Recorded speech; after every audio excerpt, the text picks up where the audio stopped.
Greetings, everyone. It's Friday on Going Optimal, and that means one thing, Chat Gauntlet Day. That's right. This is the day where instead of playing against randos on Arena Draft, we draft against chat on mtgadraft.herokuapp.com, a third-party website where you can conduct magic drafts with any of the sets and cards available on MTG Arena, then export your decks to Arena, where you use the friend challenge system to battle for no gems or gold. You don't have to pay gems or gold as long as you have wild cards to craft any missing cards, or just happen to have a big collection that's going to naturally be able to support most formats. Then you basically have a free avenue to draft. Our Discord is heavily active with people using this system to draft on Arena without having to dip into their precious resources.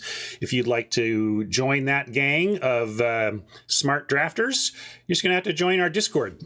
Come on, check it out. There's all sorts of signage, information and welcome information there to point you towards how to get in on the action. Drafts are firing all the time, really. It's really nice. Great community, too. Wonderful people there waiting for you at the Discord. And there's wonderful people waiting for you at Card Kingdom to fill your orders when you go there via my affiliate link in the panels down below, or in the notes of the YouTube video, or in chat here. And you'll find my sponsor, and you'll see why they're my sponsor. I love them. They're my favorite place to shop for magical cards. I find all sorts of stuff for my various magic projects, filling out blingy specifics for the latest cube I'm working on. I know people who check them for their commander stuff in a similar vein. But basically, any physical magic transaction you're looking to engage in, if you're not keeping Card Kingdom in your loop and at least giving them a chance at your business, you're leaving some value on the table, because at some point they're going to be the right retailer for you. And when that point comes and you've gone there from my affiliate link and helped me stay on the air, you're going to be so happy with the results of your transaction. So keep them in mind for your magic needs. And we are going to get over to, this is where I usually hop to something here in the client, but when we are on Fridays, we go to Heroku app. So I'm going to show you what's up with that in just a second here.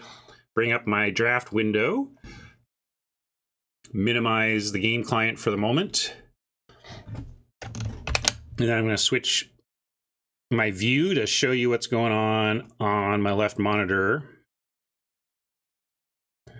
like so. Boom, here we go. This is the website we're using. And we can see the competitors today, a nice murderer's row of excellent viewers looking to take me out. Lunatics, I feel like that's a new, we have a new challenger in Lunatics. I think so. Let me know if I'm wrong about that, but love to see new blood in the Gauntlet, regardless if I'm right about Lunatics or not. And whenever Hat's ready, we can get going. Basically, Hat can do a ready check, make sure everybody here is ready to start the draft, and when everybody checks in, it kicks off, and it's just like a usual draft. We're just doing it virtually. This is not actually adding cards to anybody's collection. If there was ever a time not to bother rare drafting, this is it, since you don't even keep these cards.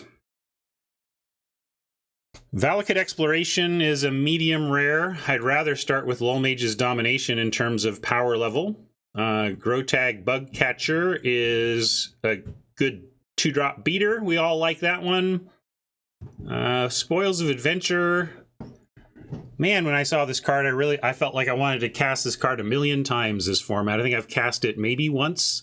Not because the card is bad, but because I just don't end up in white-blue as a color pair all that often. I don't know if any of you disagree on the domination here. Actually, let me also try and give you a little better view on things. Yeah, I think it's a pretty clear domination unless you're enamored with aggro to the point that you want to start there and kind of force it a little, or maybe even take the exploration for some value. But I just think domination is better than exploration pretty cleanly. This had a rare symbol on it. And, you got to ignore mana symbols and just think about power level. The 3 blue is pretty oppressive, but if you're in heavy blue, you're not looking to cast this until you have 6-7 mana anyway, at which point, if half your mana is blue, you should be okay.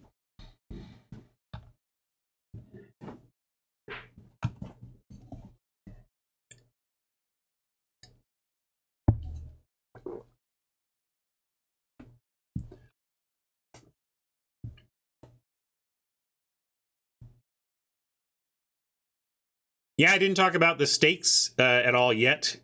For those who are joining for the first time for one of these events, if we don't play best of 3 in a traditional figure out who goes 3-0 style deck, we go best of 1, and I play all 7 of my drafting opponents, and we see who goes 4-0, or see who can win 4 times first. But let me focus here. We got pick 2. We got a Low Mage's Domination. Pack Beast is pretty generically good. You take a Relic Vial and try to wheel some Clerics. Yeah, Hairbed is still a thing. If I go 0-7, chat decides my next haircut. Pack Beast keeps us the most open. If we take something along the Cleric line, we are kind of abandoning our first pick, which is not incorrect necessarily. I'm just saying that's, Pack Beast goes in anything, and or we can hedge towards some synergy decks here. And so that means, like, basically Pack Beast, or I think Marauding Blight, or even Relic Vial. You could take the Relic Vial to hedge towards this if we end up there. Is there a Deadly Alliance? Oh, there's no Deadly Alliance in the pack, right? Yeah, this is, like, if we want to hedge towards this Cleric deck, this is the best piece for it. I like taking it and seeing what happens. Yeah, Pack Beast is the safest for if you want to take a sure playable. I think Pack Beast is the pick. If you want to hedge towards an actual archetype, then Relic Vial is the pick. So, it's interesting. I'm going to take the Vial. It's a little bit of a statement to say, hey, if this is available, I want to move in on that. But we don't have. Well, there's a binding here that supports that. We can take a Blade Mat, another spoils. Somebody's going to get spoiled in this draft. Got to watch for that. There is Rabid Bite, but it's not. I mean, for a third pick where we're not close to it yet. I mean, I guess green blue is a thing, so Rabid Bite could help with that. Could put us towards that. Might just be the best card here, but we all have another piece of removal that actually matches, at least in theory, one of our colors. So. Diviner supporting the domination has been called. Yeah, we can take Diviner too. You want to take Spoils? Here we are again on. I'm not loving the Spoils pick. I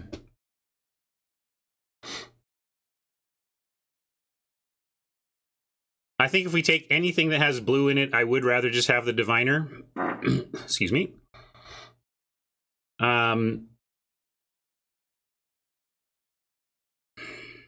I don't know, though. Binding meh, but it is removal. And Diviner, I think this is pretty early for a Diviner, don't you? I mean, it's good. It cuts blue, too. I mean, it doesn't cut blue-white, obviously, but... Early for a binding? I don't know. I think it's early for a Diviner. That's the thing. It was only pick 3, but I'll take the Diviner. That's fine. If there were a clear Cleric here, I think I'd go for that. Got a Pack Beast we can add now. We passed on that one. We got a Royal Mage, though. If we're going to get a Royal Mage, Domination, Diviner, I'm into the Royal Mage here. I don't like passing the Pack Beast. Yeah, Bala Ged Recovery, also great. That's fair. And it does work with the green, with the kicker plan. But I love a Royal Mage too, and it's on color. What do you think, chat? If obviously, if we have 2 green picks here and no blue, I'm snapping off the recovery. But we do have a nice toehold in blue. Gnarlid Colony here. I'm going to stay blue. That's a close one, though. That Bala Ged is great. It's great.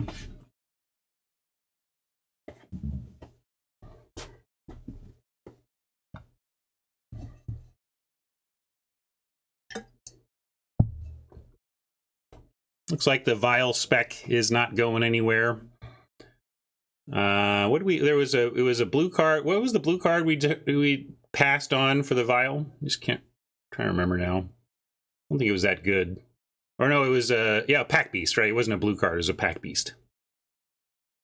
Thank you, Fenor. All right, and then some reward question mark. I don't know we're gonna do this yet for sure, but being only blue right now with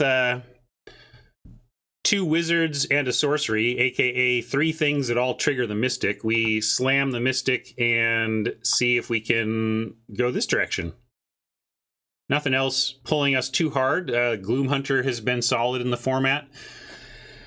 Sentinel has been a workable thing to do, and then you get your Scorch Riders and Tempests and Clerics that are inordinate rages that are like, well, I hope to not play them, but I can, you know, if I have to. Let's cut the Relic. Don't think that's making the deck at this point.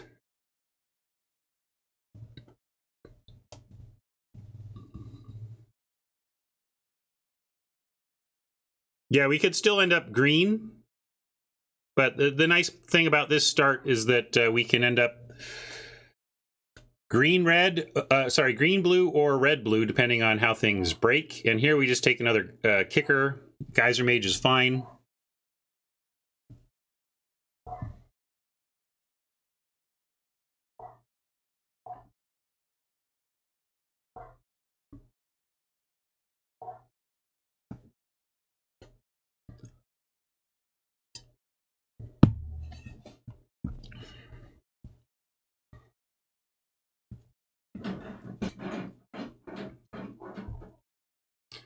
Barking out the front window was not enough. Rocket saw them walking down the sidewalk towards the backyard side of our house and headed to the backyard to continue the discussion. I am not finished yet.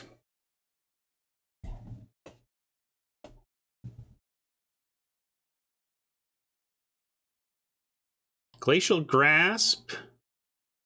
Not super exciting, but I am excited that it exists in the pack and we aren't shut out of our main color.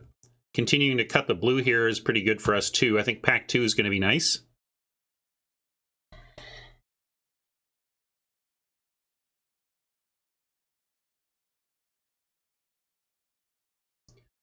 I've come up, I'm a little above playable on this, definitely below exciting. I'm not going to tell you this Glacial Grasp is exciting, but I think it's above playable and actually like impactful. I think it's an impactful spell. It kind of does what this deck needs. It gives you 2 turns off from some attacker while drawing a card.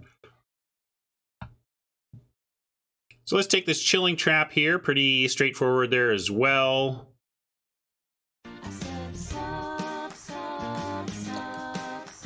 Thank you, World Hates Paul. Yeah, I like that. At least there's a blue wave here in this deck. The exploration comes all the way back around. Interesting. I'm in with chat that this is not a great card, but I'm happy to pick it up here. If we do end up red blue, I'll play it. It's not amazing, but I'll play it.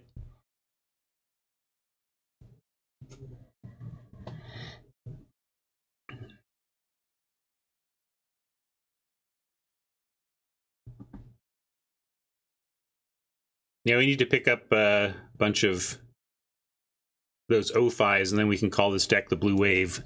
Kicker, Ramper Kicker? Maybe we take the Relic. Squid is solid, though. We just take the Squid, and we're low on 2s. Yeah, I'll take the Squid, but this is the type of deck where you could absolutely play a Skyclave Relic. But we do need the 2. I don't mind the red burn spell either.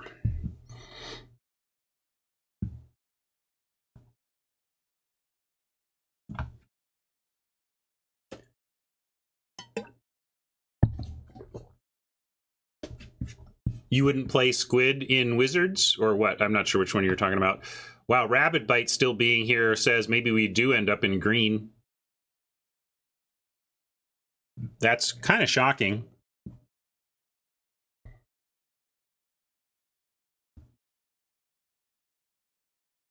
I'm going to call that a signal. Wow.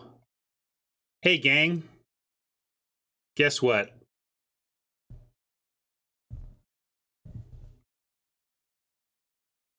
I'm listening. I'm listening. Norbert, Cardlinger, Jinx, Lunatics, Pac-Man, and Radianware, Dr. Schnuffy. I am listening.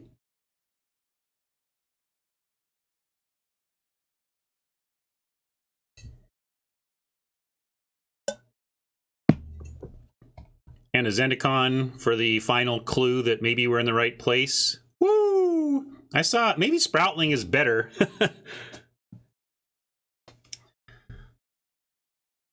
What do you like? The green mythic or the green 2-for-1 at uncommon? I mean, I don't think it's a straightforward pick here. Just because this is mythic doesn't mean it's better.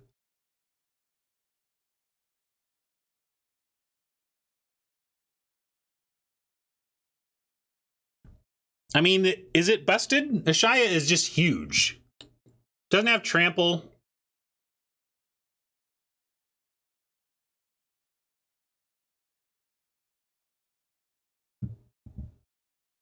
Yeah, it does. It does become defense against Into the Royal, right? You can't be Into the Royal. That's interesting.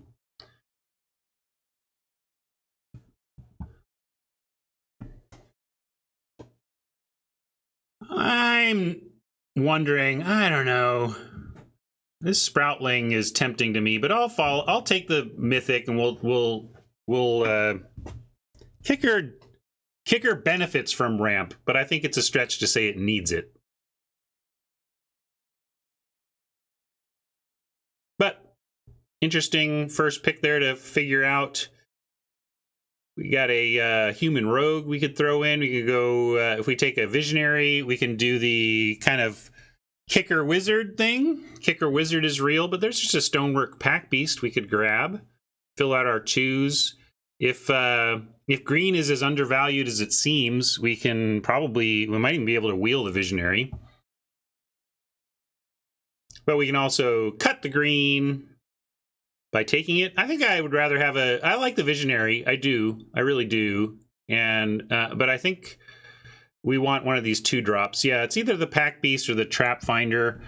Let's read the trap finder. It's a human rig. Can't be blocked if you had another cleric, rogue, warrior, wizard. Okay, so our wizards will make it unblockable, and then so sometimes unblockable 2/1 that has a full party reward.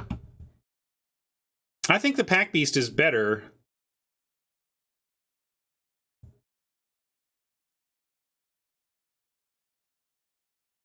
I'm going to go with Pack Beast or Visionary. Yeah, I think it's Pack Beast or Visionary. And if we don't end up in green, if somehow the green is not the path, then we'll be especially happy to have a 2-drop Pack Beast. I'm going to take the Pack Beast narrowly there.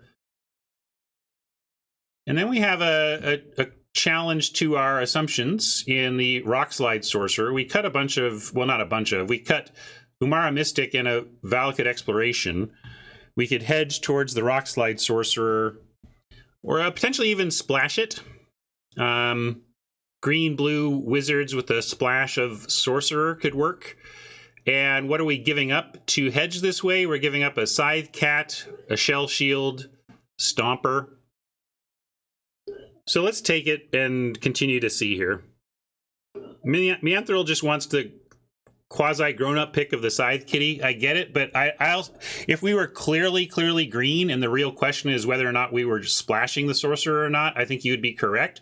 But there's a real world where the red and the wizards keep flowing and we actually flip on the green and go back to red. I'm gonna take it. A Roiling Regrowth here could help with the splash. And be able to splash the sorcerer, but probably just a visionary this time. Regrowth or visionary is where it's at. And it's easy to take the regrowth given that I just took something talking about splashing, but I don't know if we want to even bother. Like, if Yasharn is fine, but.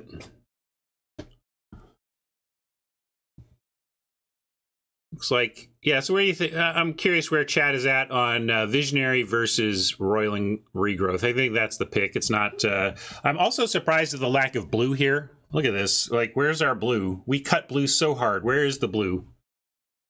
What are you doing to me, table?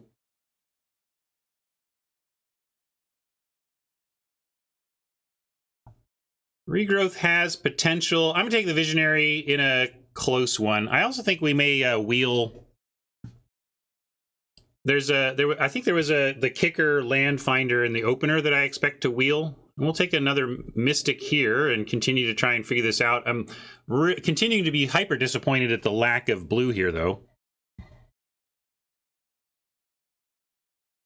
But you see, yeah, I gotta put this back in for consideration now. Double Mystic Rockslide Sorcerer Valakut Exploration is quite a package and is right there competing with Gnarly Colony, Rabid Bite, Ashaya, Visionary for, like, I don't think Zendikar's super important to us here. Yeah, seems like the person to our left got into blue and is, like, cutting us hard now. Who's passing to us right now? Lunatics. You jerk. I was very clear with my signals, Lunatics.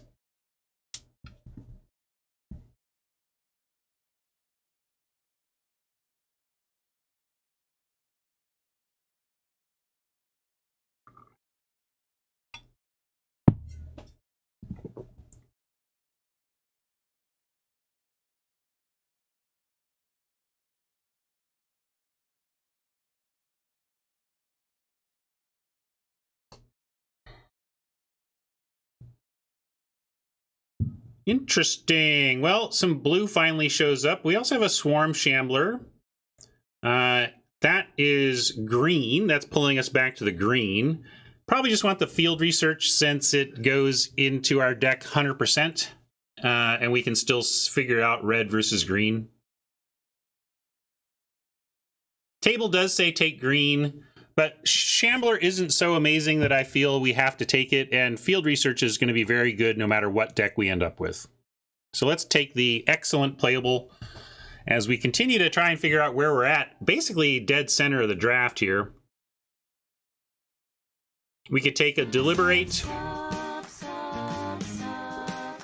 Thank you, Fool, for the sub. We could take the Deliberate, and then it works with the Mystics and the red kind of spell plan. We can take the Adventurer and continue to pad towards green. I think it's Adventurer beats Deliberate pretty cleanly, so we'll take that.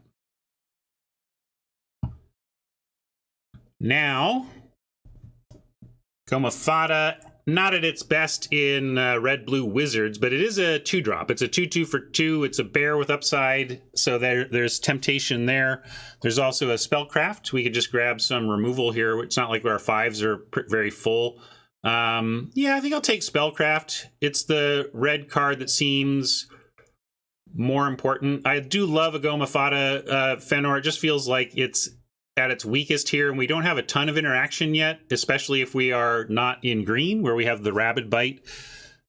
We have like Domination. We have a Chilling Trap. So I like picking up some sort of red removal, even though it's super clunk.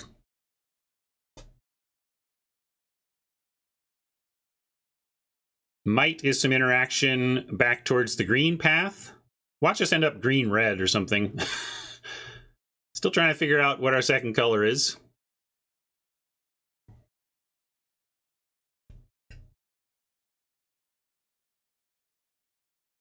Maybe there's a world where we have a splash, we're wizardy enough in green-blue that we somehow, we do a Teamer Wizards. Is Teamer Wizards a thing we're going to invent today?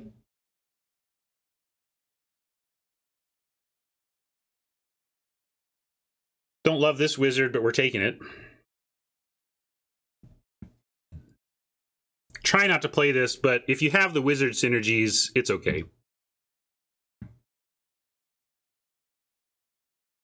Nah, we didn't invent Teamer. Oh, Teamer Wizards, maybe. Certainly green-blue wizards I've drafted many times. Many. Like 3 times.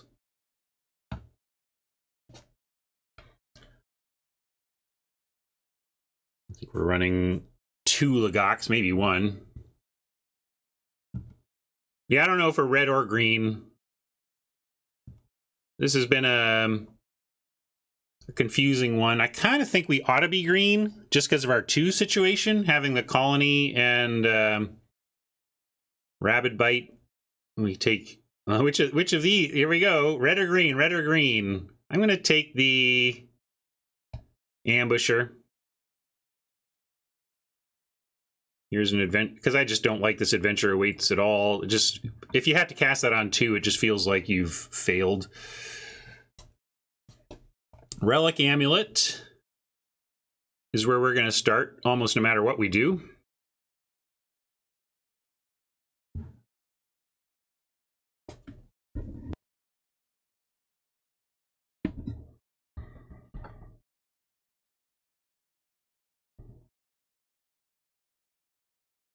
I don't know, Hat. He comes around by the end of the song. By the end of it, he's like, yeah, being green, yeah. Maybe that's our path here.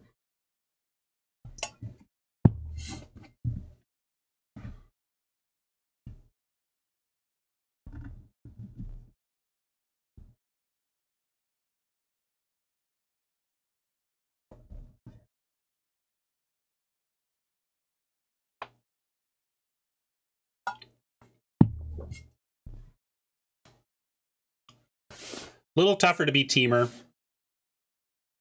little tougher to be teamer. What do we just take?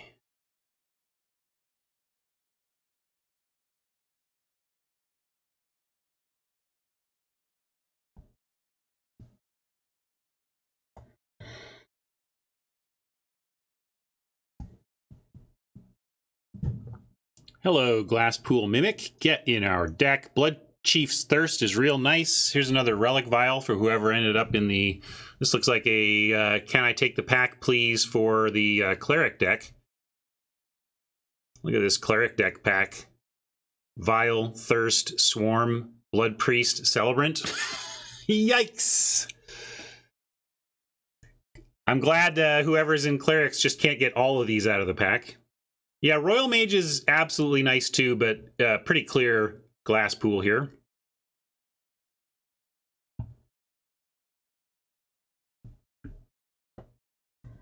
Get our 3rd copy of Umara Mystic.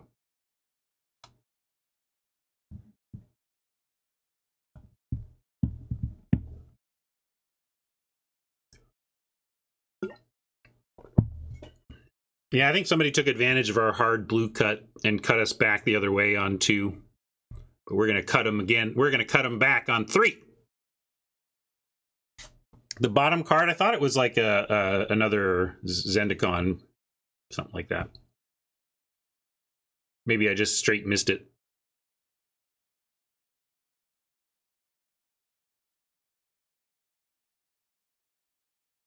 Woo! I guess we take Royal Eruption and see if we can't wheel this Mystic, huh?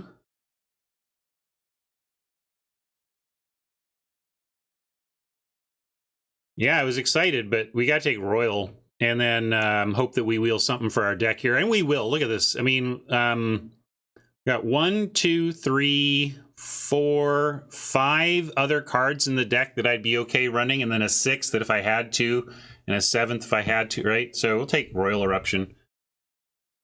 Mystic might wheel if nobody else is doing this. It's really starting to suggest we are, in fact, doing the red-blue, though, huh?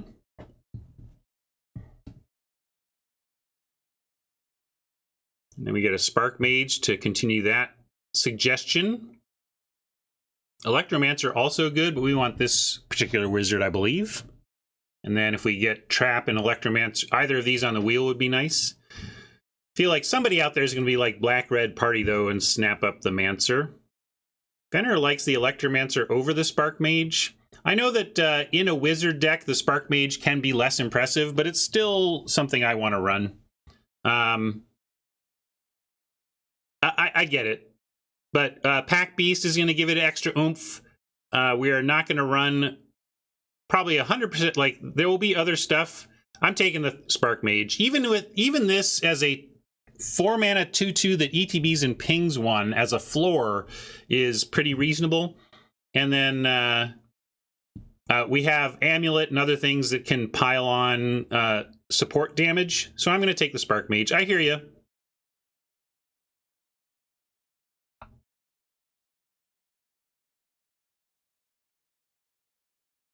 Squid fits in the 2s. We could pick up a Duelist for some combat interaction that also does support future Spark Maging.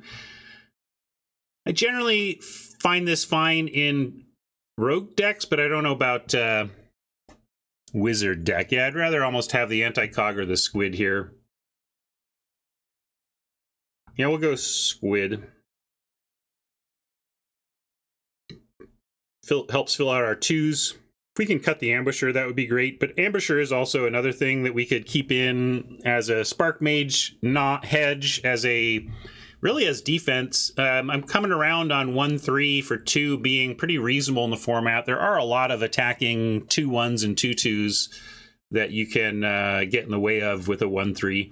And then the pump at end of game, once you're at 9 mana, suddenly a 7/3, it doesn't sound awful. Risen Riptide, but we're not really kicking. Probably just want another Squid.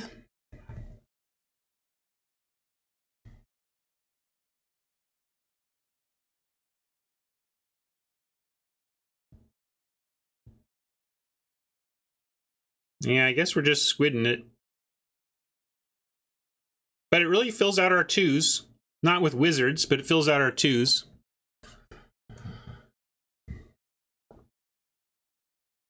And good to see, we have a Glasspool Mimic for 1 spell land, and we're at 24. So we have a playable deck now. We're on, how can we improve this? Like, we would love to cut this. We'd love to cut this. I'd say even we'd like to cut. I was just talking about the Ambusher, but if I'm showing some hopeful cuts here, like, these are cards that I would hope we would cut. Like, if we can somehow fill this from 19 to 23, then we're talking. Seagate Restoration is very tempting, but I'd rather go for Royal Mage.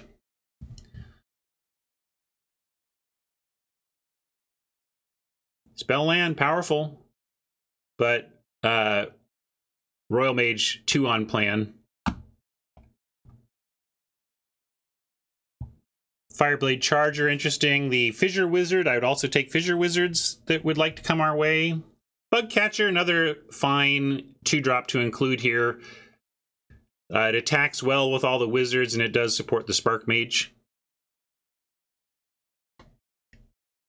Bugcatcher is almost better in the non-warrior deck. It's fine in warriors, but if you're pure warriors, it's never more than a 2/2 trample. But actually in these non-warrior decks, it becomes almost a baseline 3/2 trample attacker. So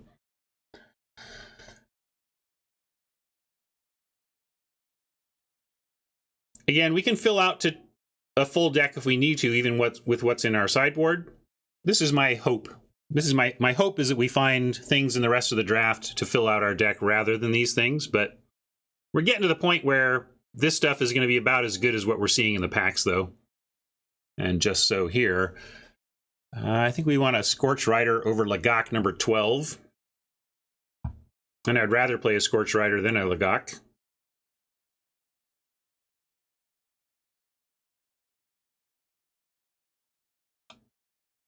Oh yeah, we're looking for a Umara wheel. If we can wheel a Mystic, we are in great shape. I'm not counting on it though. Had to take a Royal Eruption over 3rd Mystic.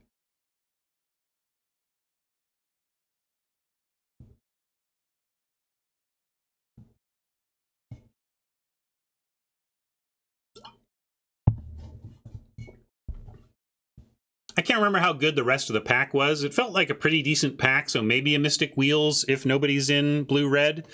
But more likely is that I think somebody hates it. Speaking of hating, I'm going to hate the feed over running a Cinderclasm. I guess we've got a couple of Royal Mages that make me not want to run a Cinderclasm. I'm not going to run the Cinderclasm, and this is best of 1. If it were best of 3, I would take the Cinderclasm. But I don't like it main. I don't like it main when its baseline effect hurts my deck, hurts a lot of the creatures I have.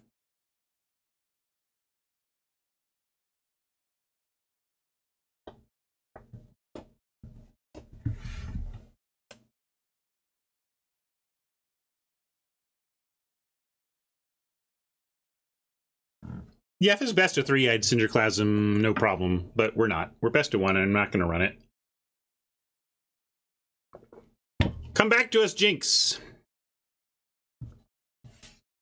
No problem.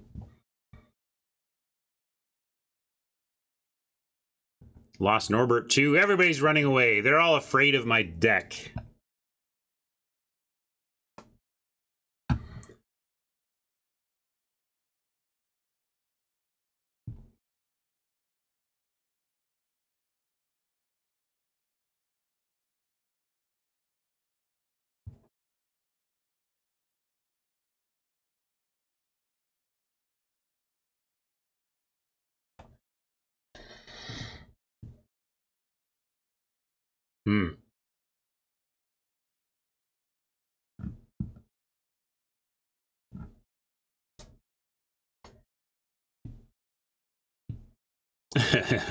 Replace Jinx with a bot, how would we tell? Because the deck would get so much better. I'm kidding, Jinx!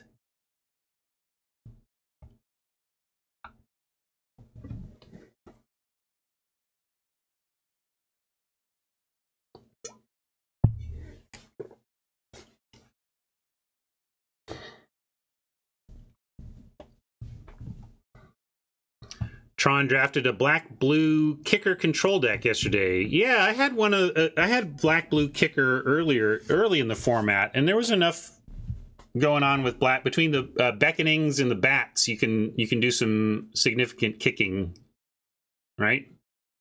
But you had some beckons and bats.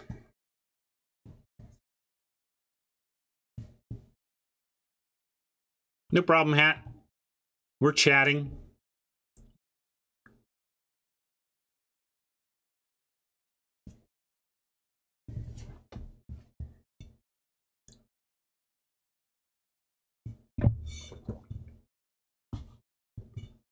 Any way to combat loss of EV with ranking? Well, really the only way to combat that, El Moncho, is to play best of 3 where there's no rank involved.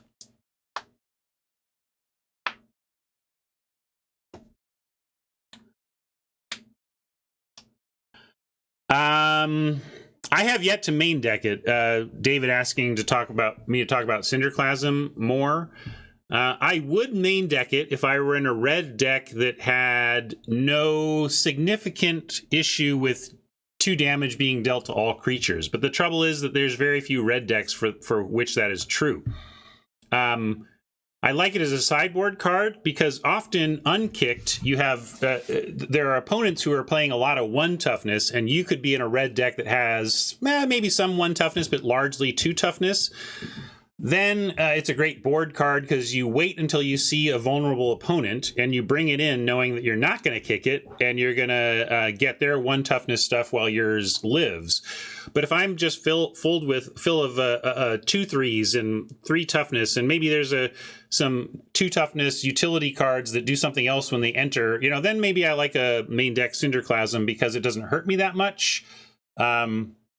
But if your opponent is playing big stuff, it's not going to hurt them that much. So just Cinderclasm is so widely variable in how good it is against how good it is for your EV, based not only on how your deck looks, but on how your unknown opponent's deck looks, that I find it to be a risky main deck because it has this chance. It has a floor of uselessness. I talk about ceiling and floor on cards a lot to help define their range. range of effectiveness, and that's when you can say, well, boy, what's the floor on feed? Well, I guess the floor on feed is that I'm almost dead and I can't cast it because I'm almost dead, but that's going to happen very rarely. And so you start to say, okay, the worst case scenarios here are pretty good for like either rare or not that bad. And in this case, it's pretty rare that I'm not going to be able to cast this. So like, it's just obviously great. Whereas Cinderclasm is not obviously great because it's extremely wide on when it's going to be good and when it's not. Its range of quality is so wide that's what makes it a perfect sideboard card. That's exactly what I want out of my sideboard cards. A huge range of potential quality. Well, we talked about Hellion here. We did not wheel our third Mystic. We'll just have to use our Mimic to make a third Mystic. Get rid of this feed.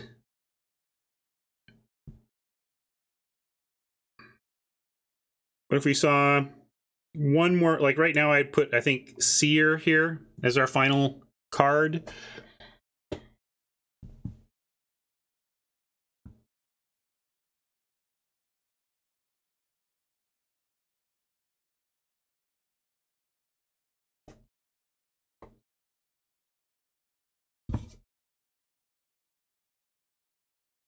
I like the Hellion because of the Mimic, but we actually might have both at this point. Oh, here's an anti-cog we can consider, but again, I don't think I want two Hellions anyway, so we'll take an anti-cog and then decide, what should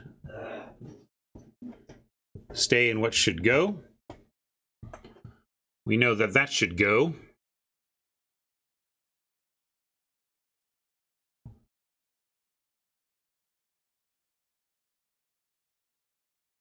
All right. So we could cut Seer from this.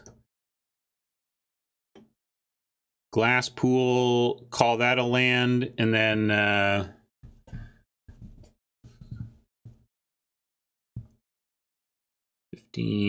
still want like that, really. So then we'd have two more cuts to make. Yeah, we can cut anti-cog. I like that.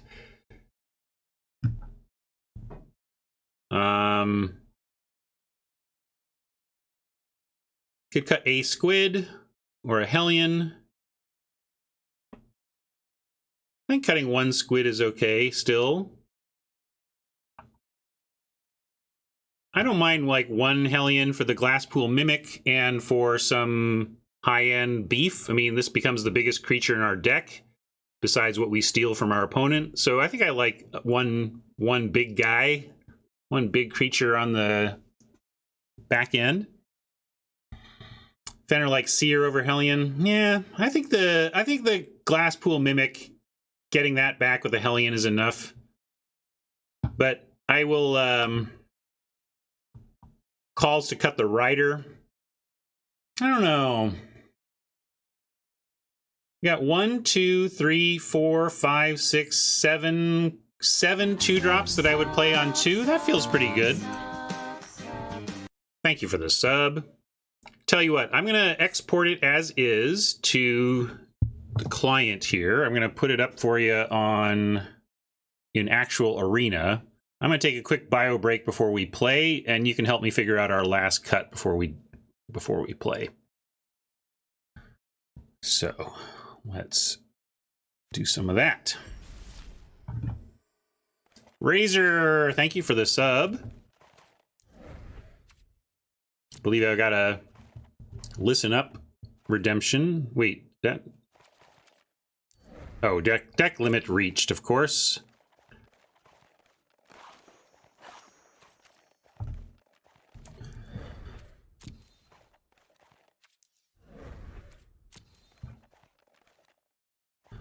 Let's see, we how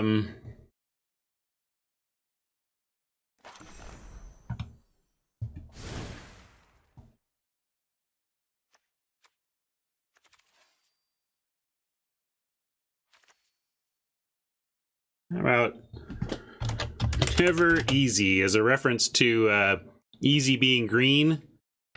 Without actually referencing green, we'll say never easy. Drafted the hard way.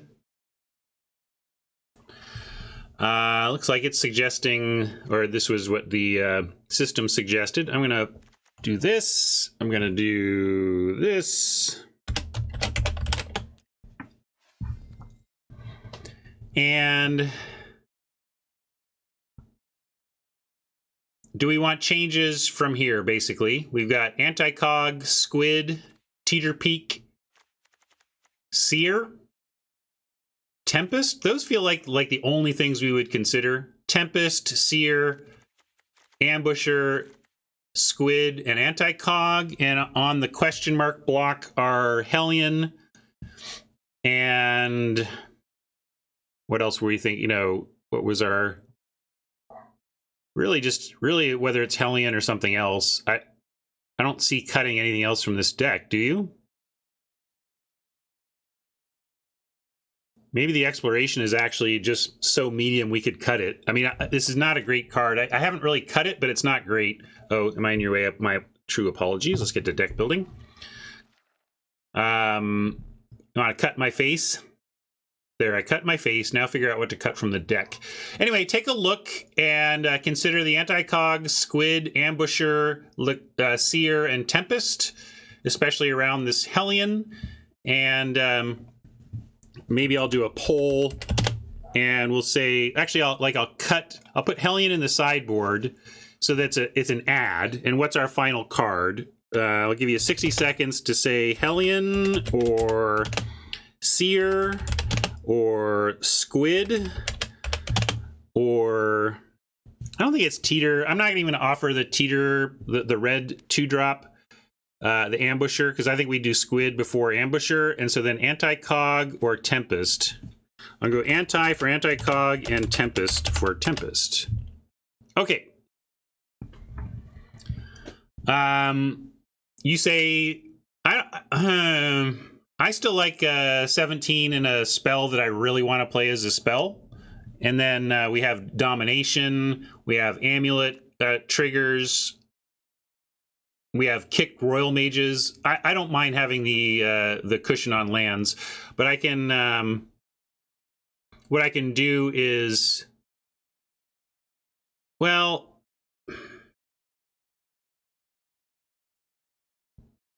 I'm going to start with this poll. And I'll keep in mind what you're saying, Fenor. I think I might start with my 18, but I'll keep in mind what you're talking about, and maybe we come in and adjust it later. But for right now, we're going to add one of these. You tell me what to add, and I'll be right back.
All right, I'm going to start with Hellion. I hear all the,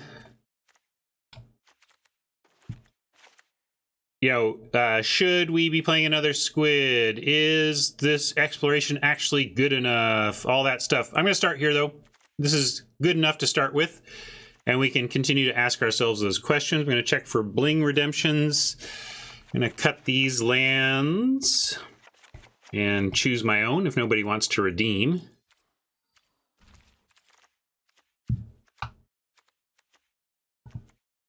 Let's go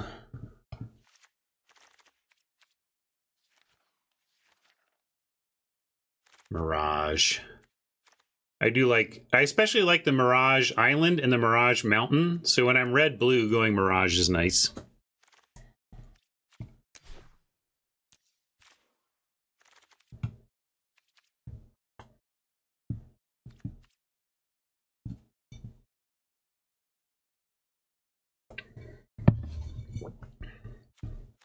Fenrir's on my page now on lands. Cool. Always good to know that's making some sense. I like this deck. I think it's pretty good. We got a Scorched Rider. Which is to say, like, I'm looking at our low end, Hellion, Scorched Rider, some squids, kind of our whatever, our exploration, or kind of our whatever cards, but everything else I like a lot. I'm just wondering if I'm actually just clinging to this exploration as if it's good when it's only super medium. But I'm going to give it a try and keep my suspicions there in mind, and we'll give it a shot, see how it goes.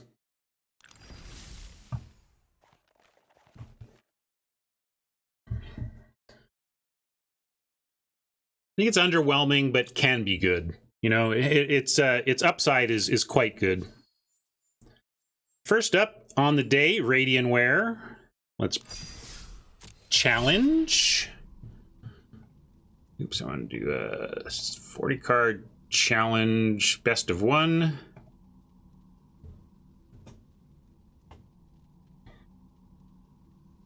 It's the inability to play lands you find from it that makes it so medium. And of course, you do get some damage. It just means you find lands and you get an extra point of damage or whatever, but that's not what you want.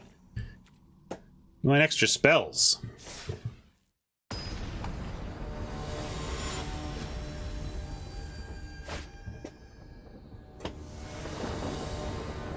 Kind of a non-bow, but it still does something. This looks great, though. In terms of squid into mystic, pick up some extra lands and have our high end.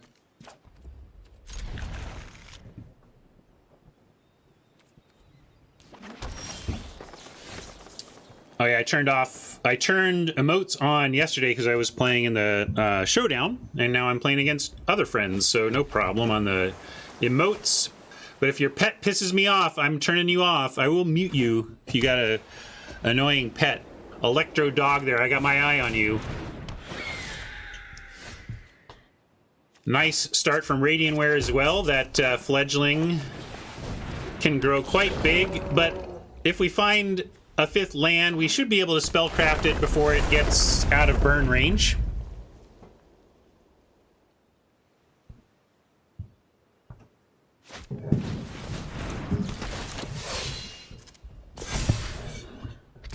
Well, now maybe we can't get it out of burn range because, do we get a copy of a creature we control? Okay, well, there is our second Mystic, as I threatened.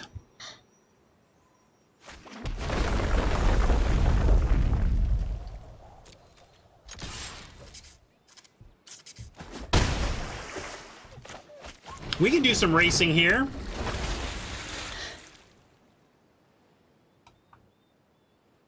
One thing we could also do, if we don't find a land, maybe we could cast Mimic play Mimic as a land and get it back with Hellion. That's another option.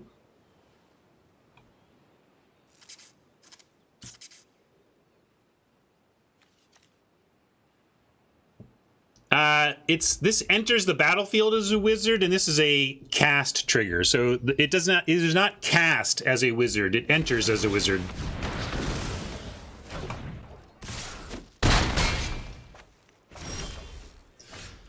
Oh boy. we're so lucky this fledgling isn't at 5 yet. It's probably going to get there, but I think I have to... Well, I think we go field research and look for a basic land, and then we play Glasspool Mimic if we don't find a basic.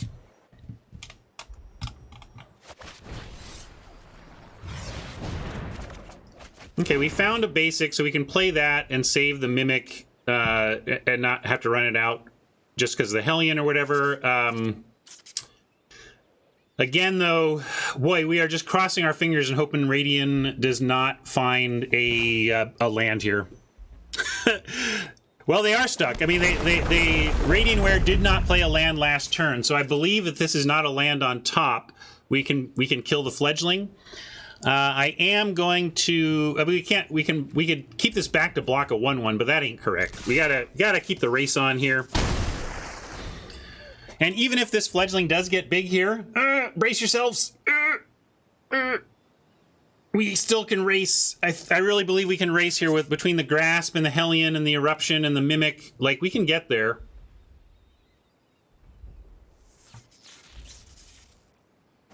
All right, plan B, Glacial Grasps and...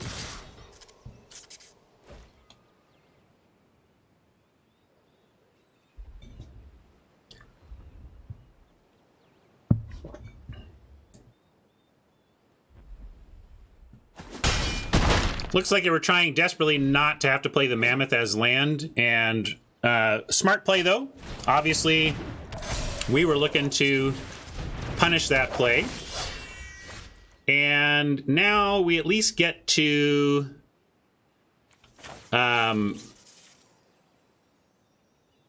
we can Erupt the Shambler and Grasp the Fledgling. And if Radian wants to... Well, trouble is I need to leave the Squid to potentially block the Sellsword now. So I'm going to Erupt the Shambler. Although we can also say the Shambler's a ways from doing anything. I don't think Hellion Hope No Land is sensible when we have Grasp to keep us from losing.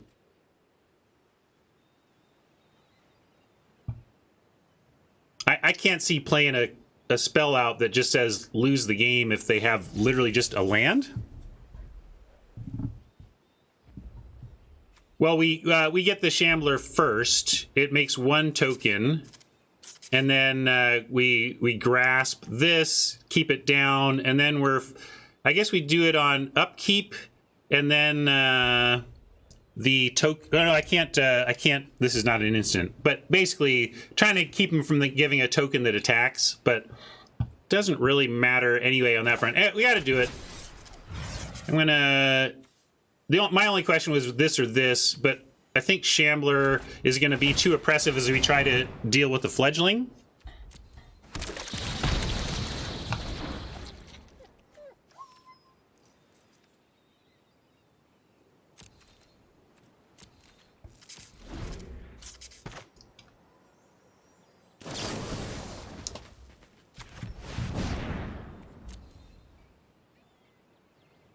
I'd be happy with an attack all, because I'd be happy for an opportunity to trade off with the Sellsword.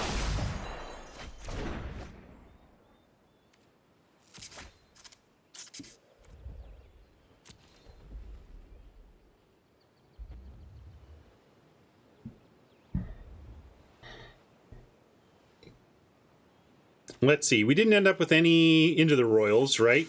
I hate that untapped GG doesn't work in this mode. All I want to do is look at my deck. I'm going to bring it up over on my other monitor. Chilling Trap could prevent some damage.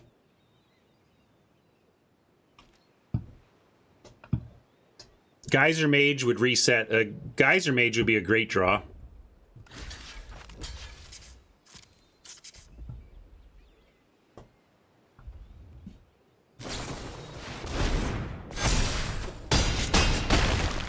Dun dun dun. Oh, I'm in the wrong place. I was trying to give you the Trek meme, but I wasn't He's There. dead, sir. That man's dead back there. Must be dead. He was worse than dead. His brain is gone. Lost to green, white. So starting off with some humiliation from Radiantware. Losing to green, white. Blah. Good job, Radiantware. Good game. Did I cycle? Okay. Lunatics is up next.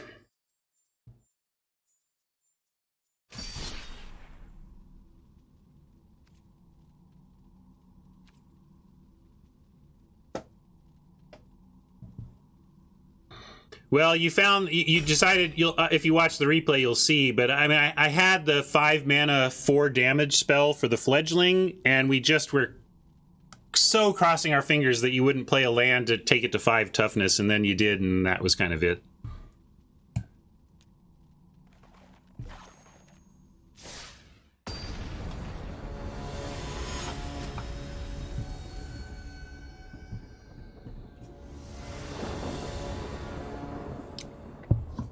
Well, when you were tanking, we were like, oh, maybe it didn't draw a land. Maybe we're okay. Then bonk. Ah. All right, this looks good. We get a bug catcher on 2, and we can decide probably exploration on 3 ahead of field research, looking for lands, etc.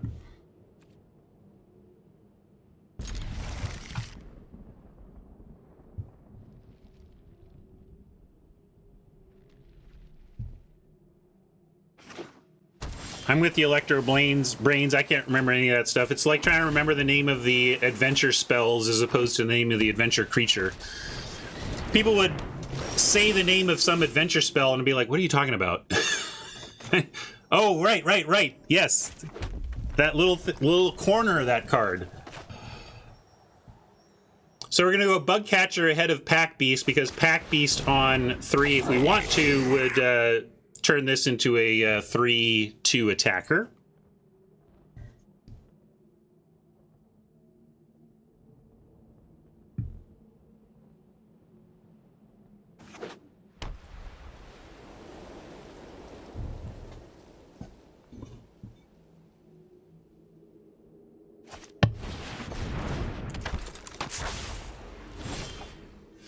Geyser Mage. Well, now Bug Catcher offers a trade for Geyser Mage. If we play the Pack Beast, we could also just drop a Exploration here. Although this is part of the problem with Exploration, right? Is like, on the one hand, you want to get it out early so you can use your land drops with it. On the other hand, you want your card draw to be the last thing you do so that you start to refill after you've deployed the stuff you already have. The fact that we have Pack Beast and Squid available as a multi-spell turn 4, I actually think I like grasping the Geyser Mage on upkeep, just buying a little time, and 2 spelling on 4. We could also play the Exploration, but basically it's Exploration or Glacial Grasp. We're not sure which one.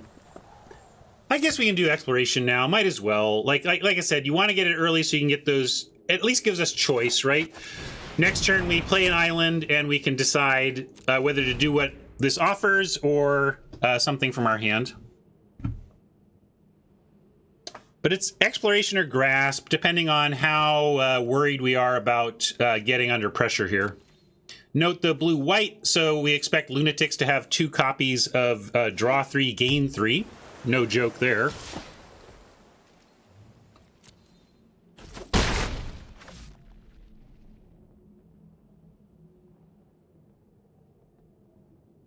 It's almost like what this does is make you feel better about your late-game land draws, because they do something, right? But, well, we'll start, see what it offers. And there's that exact land we were saying, not exactly what we wanted. Squid and Pack Beast, we can attack through a Bug Catcher. 4 mana, 4 cards. And Wizard and Cleric means actually what's happening here is we are going to get Draw 3, Gain 3 cast upon us. So that's going to be powerful for Lunatics, but we're going to apply the pressure we can.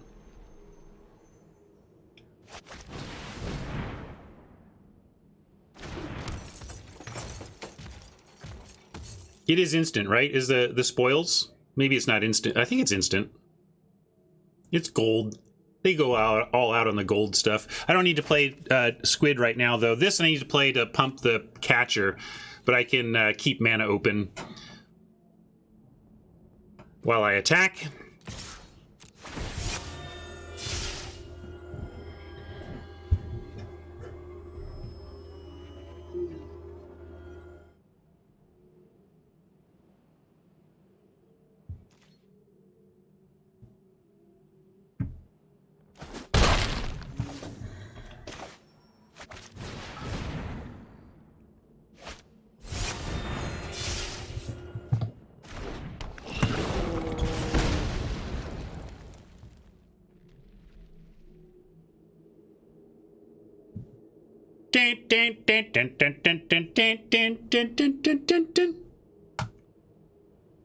Boots and cats, boots and cats.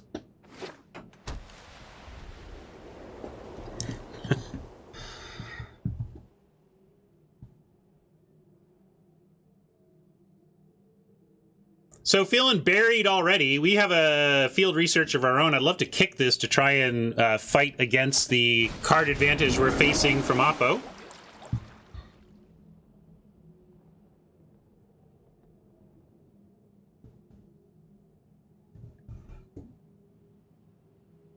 No, I have sound off on my memes right now. Well, I asked for a Geyser Mage last game. We got it here. We'll get there eventually. I think we can go Grasp on the Geyser Mage, draw a card, see if we can find a land.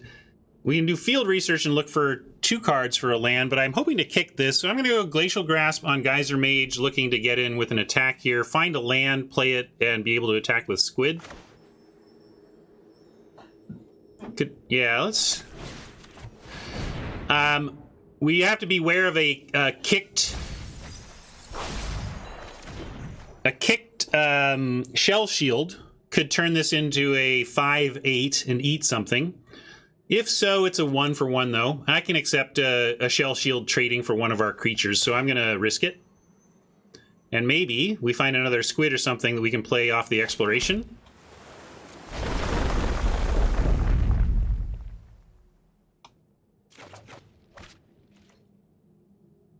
Wah wah.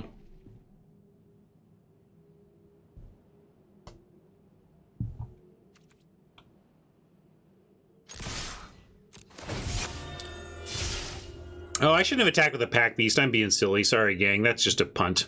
I just kind of did attack all without thinking about it. Let's see if Lunatics smells it.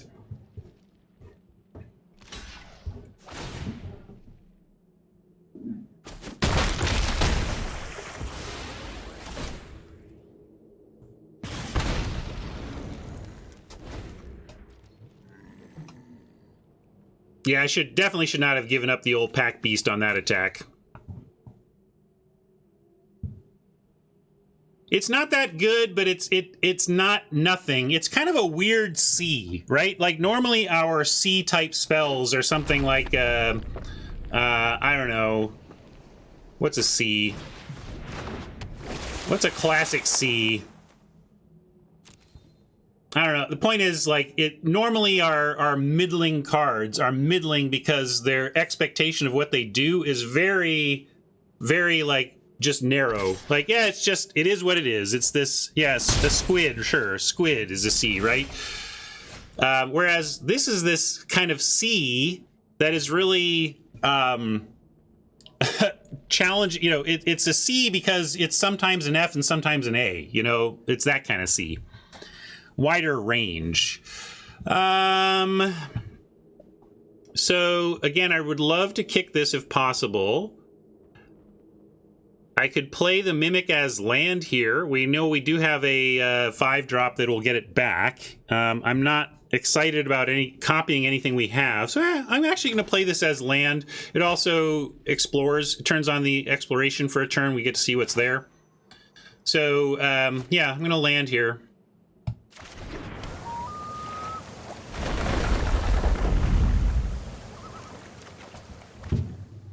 Royal Mage laughing at us again. We're going to play it, but what a sad no kick.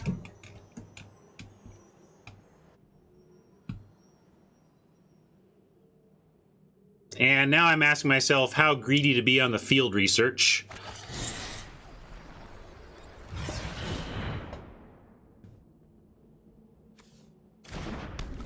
Frustrating, you know, but it's free-ish. Like, it cost us a card to get this going, but...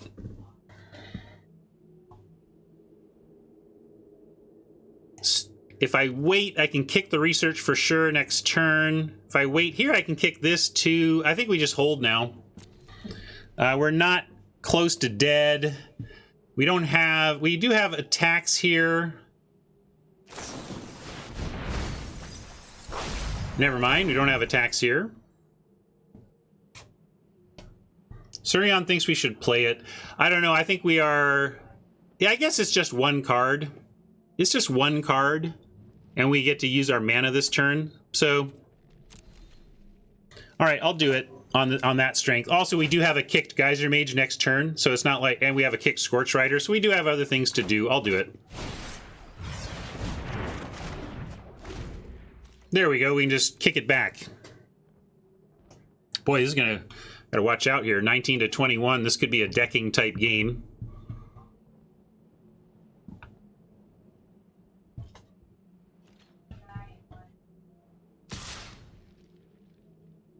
Especially with the Wind Robber clocking away.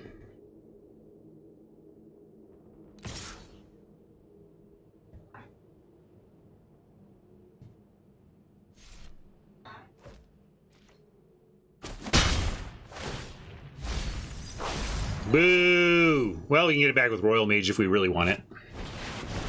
Boo! Spoils. Boy, I think we're gonna get ground into dust here. I'm not seeing how we break through very easily. I'm gonna drop a land, though, and see what exploration provides.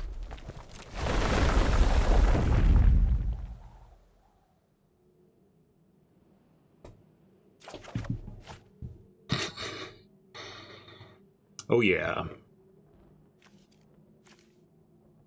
So, what's the play?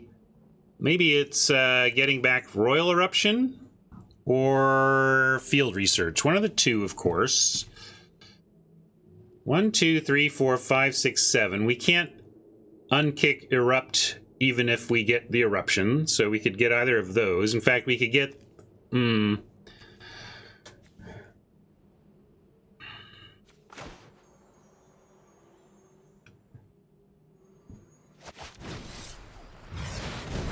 I'm gonna do this, though. Pause from Oppo is somewhat telling unless I'm missing something on board.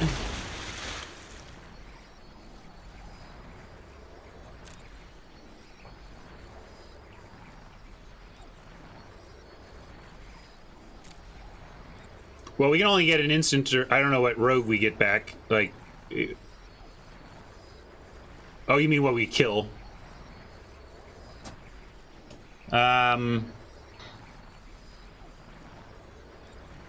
Oh, yeah, they can sack their flyer. Sorry, you're right. I was trying to go through, but didn't get there.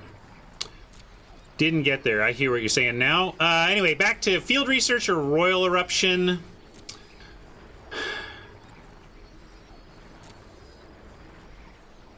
Boy.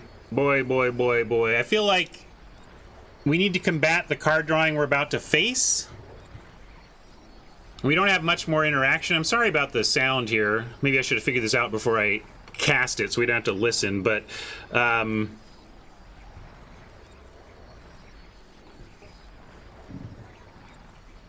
kick my... Yeah, I guess I can do that again. Alright, I'll take a Royal Eruption because we can Geyser Mage our own Royal Mage and do shenanigans there if it goes long enough. Whew, there we go. Sorry for that obnoxious sound. If we attack now, Royal Mage is blocked by Chill and there is no effect, so we don't attack.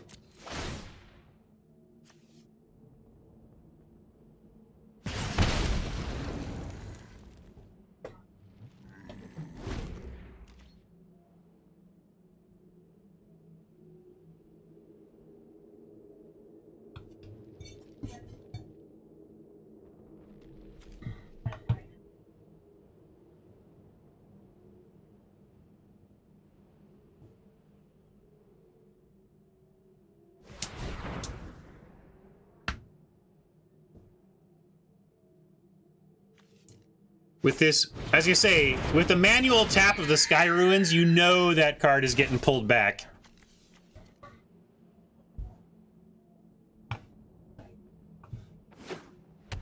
One, two, three, four, five, six, seven. So they are one land in hand away from being able to sweep.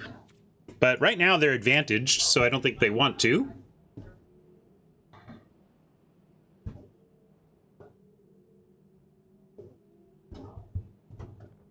We could use one of our wizards just to get in the air here. Cue us getting our wizard milled.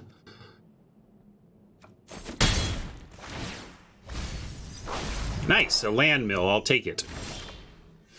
All right, Spellcraft is interesting. But I'm going to start with an island triggering the Valakut and see what happens.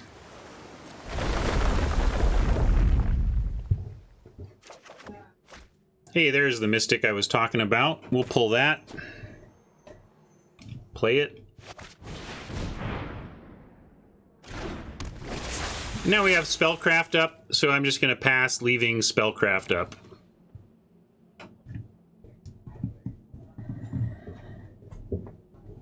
Got to figure out how to win. It's probably going to be Mystic, somehow using our Eruption and Spellcraft on flying, and then being able to attack for significant pumped air damage. I don't know. That's all I got.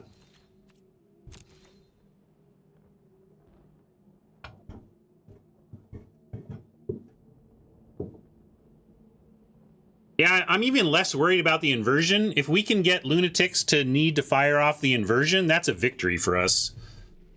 Like, we have, like, our goal is to get to the point where Lunatics cast the inversion.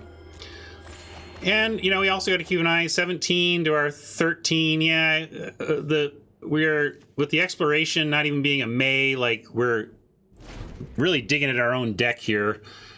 Not sure how we're going to get 17 damage in before we're out of cards. Ha!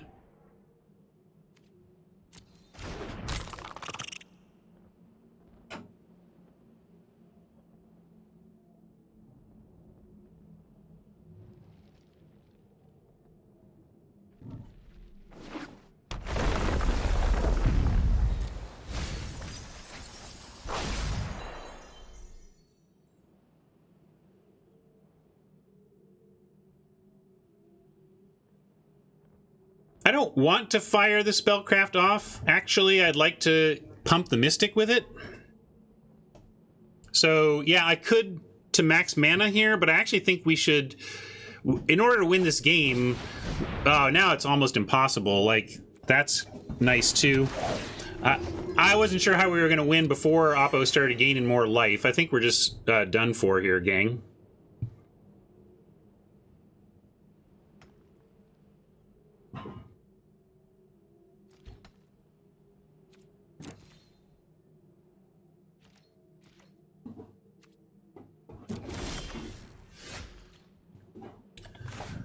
Well,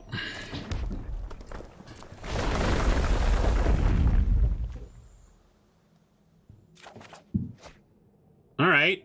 Well, that's an interesting place to start. Maybe we steal the crab, and can we get them by crabbing ourselves? I think it's our only out. I don't know how many lands we have left even. 1, 2, 3, 4, 5, 6, 7, 8, 9...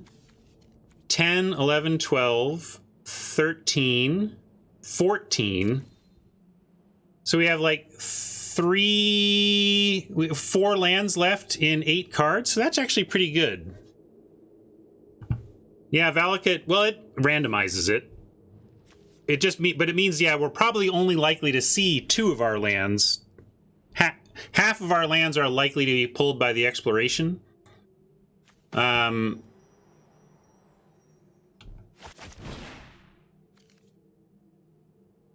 So this is unlikely to work, but I think it's our only plan.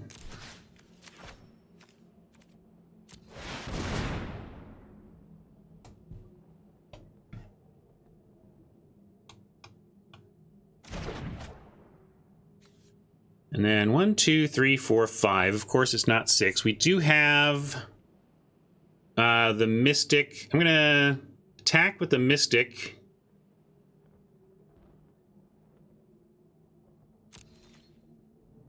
Does that make sense? I guess attacking with the Mystic just means Wind Robber gets crackbacks. I guess I don't attack with the Mystic. We're here to try and mill out now. We could Erupt.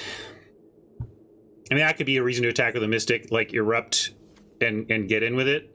But I think, yeah, just holding now is correct. Really, playing on inversion might be correct. Like, if the crab goes away, if we lose the crab angle, I don't know how we recover the game.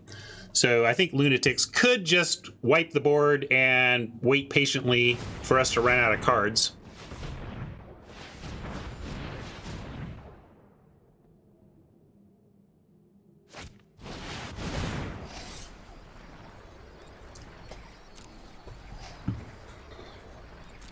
Let's see where...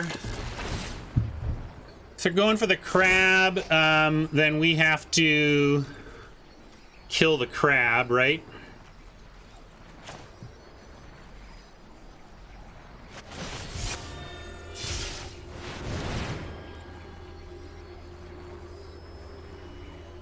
I can't wait till they control it. If I wait till they control it, then they get to play a land. So even though that hurts us, we had to do it to prevent the actual triggering of the crab. It's a very sensitive crab. A lot of trauma trying to manage.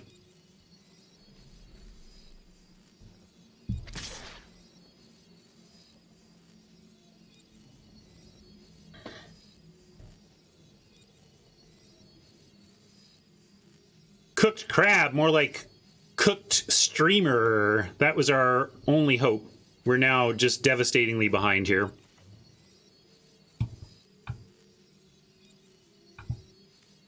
No blocks, though. The damage isn't really super relevant. I think the sound glitch will resolve itself shortly. Give it a second. Maybe not. Cute, but not enough.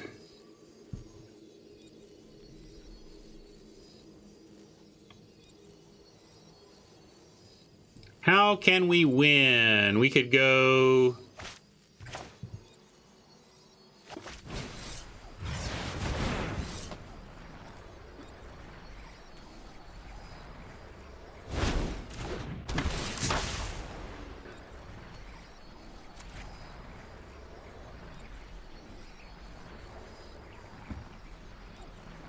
They can just draw a card, I get it. Point is, I think the only way we can win is to remove these two flyers and see if we can't get there.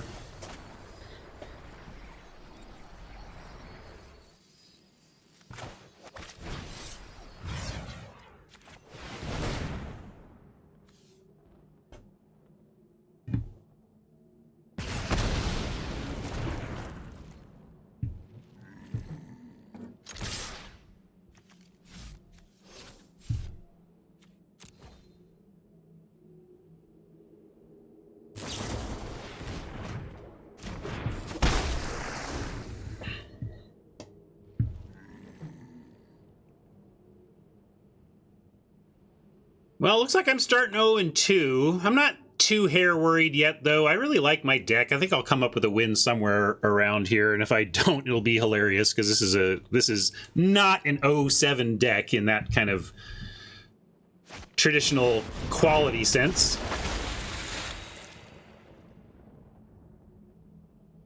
But I do think I am 0-2.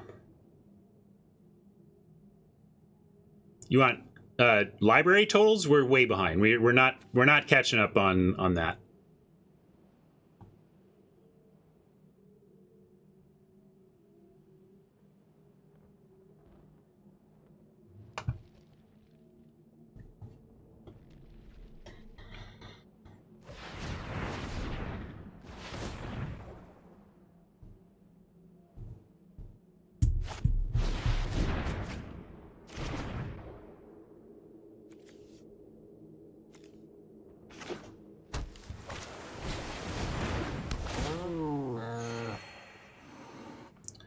Well...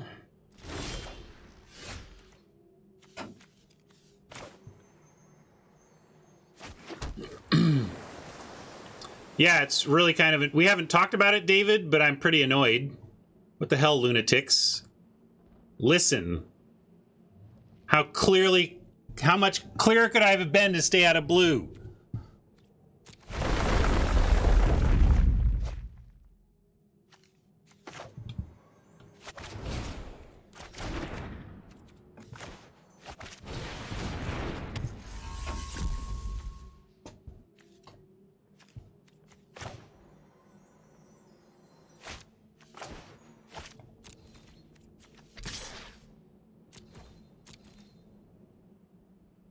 Yeah, I should probably just scoop and move on. I don't have an out.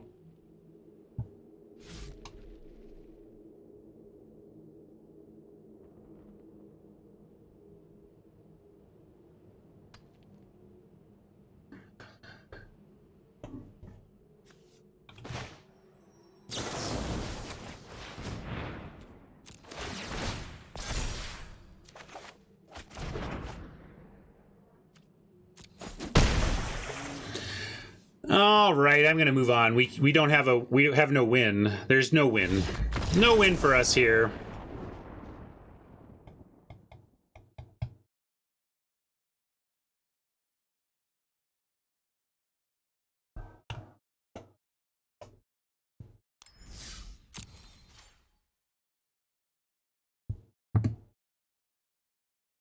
Is this a dead man, Doctor? Very dead, Mr. Spock.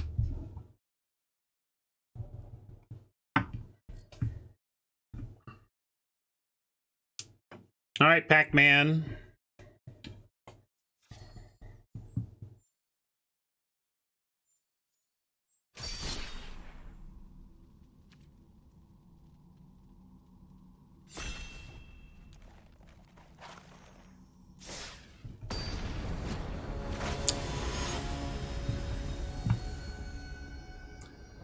Well, the reason the count is taking so long in Pennsylvania is because the people complaining about the count would not allow the law to be changed to allow the count to start earlier. So, there you go. Good game, lunatics. I hate you. I cut you from blue in Pack 1. I was quite definitive about my blue. I did not pass you any good blue except for the white-blue card draw, but it didn't work. And then you cut me hard on blue in Pack 2, and it kind of wrecked me.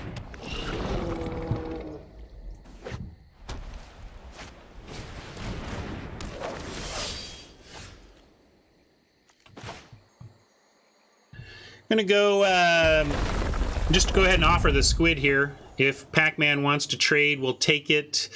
And if not, I'll think about Mystic versus Grasp. Okay, he's taking the trade. I actually like that. We get to go Mystic. If Pac-Man plays something worthy, we can erupt it. We're going to give him the Grasp here.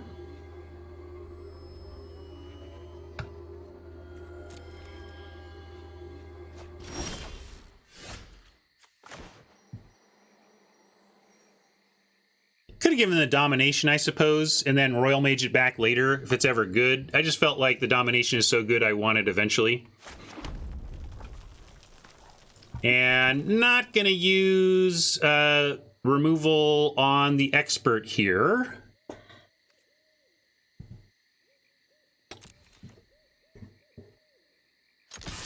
I also don't want to cast the Royal Mage, though. It doesn't do enough, so we're going to hold.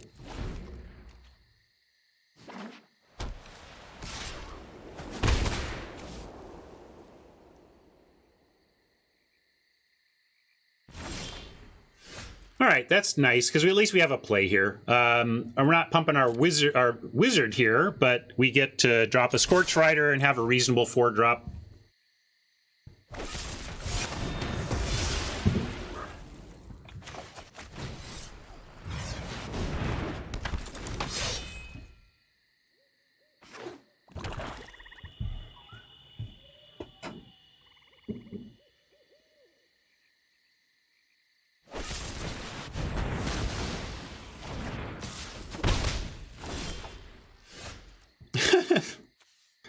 Well, I'm going to play this as a land. We need land, and it can't copy anything relevant anyway.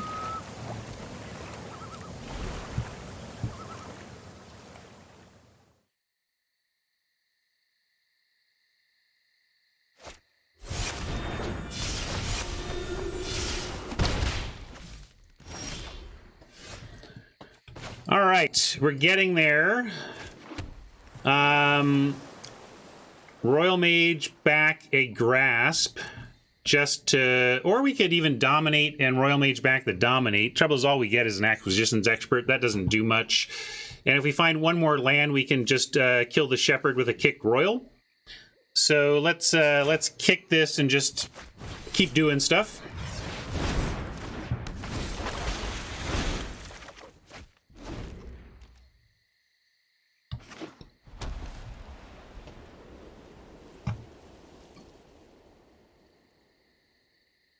Oh, chat.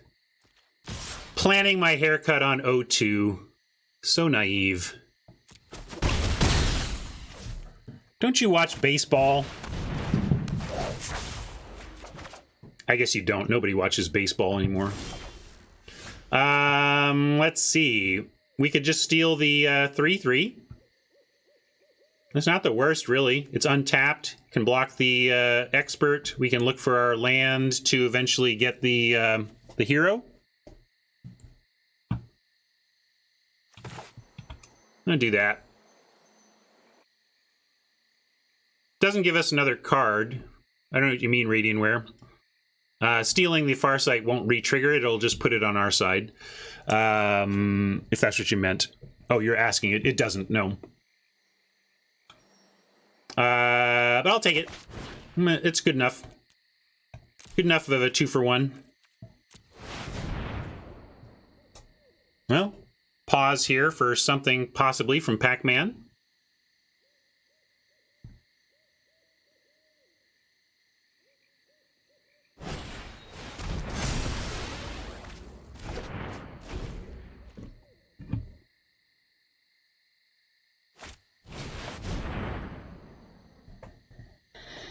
Wouldn't mind a land off the top. Just kick the Royal and get rid of this tough Shepherd here that's going to kill us if we don't kill it. We can Grasp, though. Grasp is a backup plan on the Shepherd, not the worst.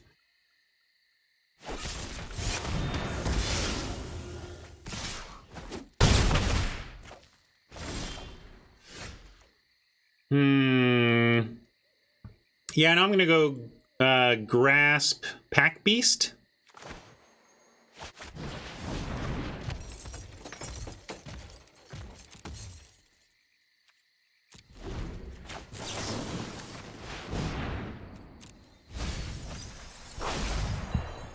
And now we got the land to kill it if it doesn't get any tougher.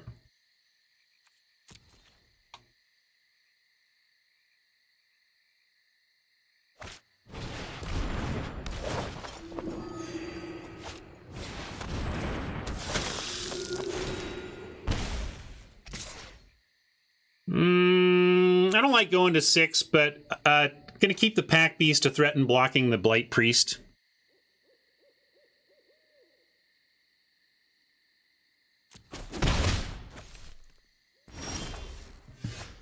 Hellion gets our Mimic back. That's cool. Eruption, though, this turn well, the Shepherd is not going to untap. We could presume the Shepherd's not going to grow and take another turn to do something else instead.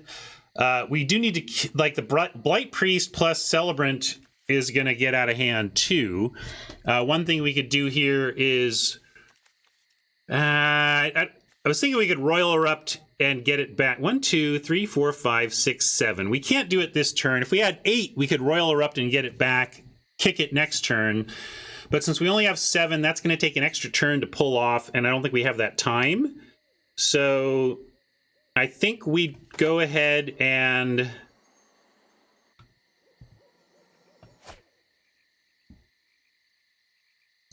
We also don't care if they get life. So one thing we can do here is... You can go Mountain, Hellion, bring back Mimic, and Royal the Blight Priest.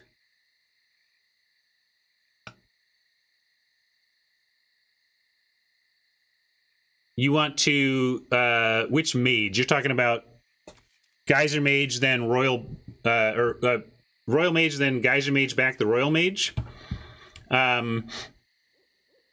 Eventually, maybe. I'm just trying to figure out if... Basically, the question here is whether we do 5 to the hero right now, whether we kill this thing right now, or we take a turn to erupt the Blight Priest first. I think erupt Blight Priest, play Pyrostatic is correct. And then we can Geyser Mage the Shepherd if we need to. Then we can Royal Mage the Eruption and be ready for, you know, I think that's the play.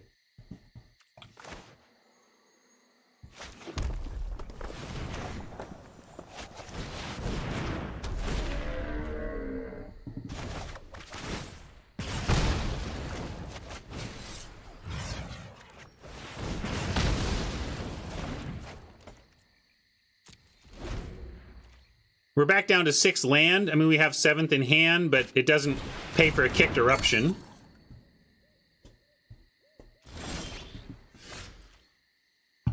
And I do think we need to kick the Geyser Mage, send the hero back.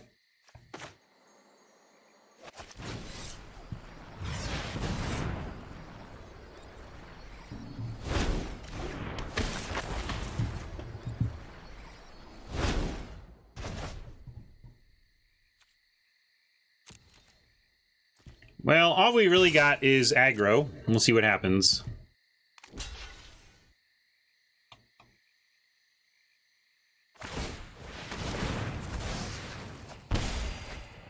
Neat. Hat with an update.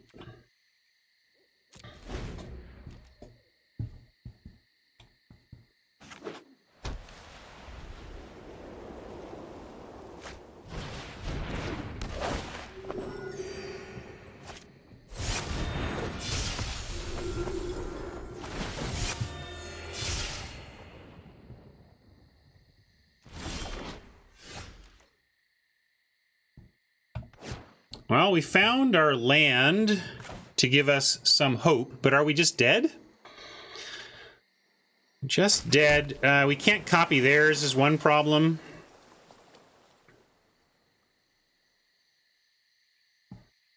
Four, 5, 6, 7.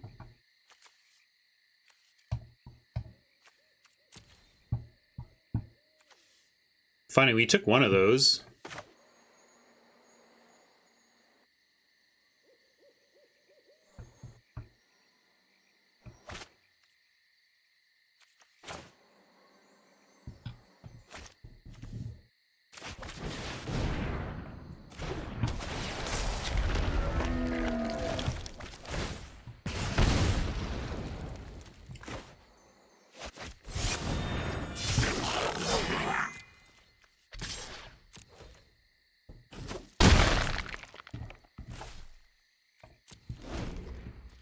Oh, 03 looks like.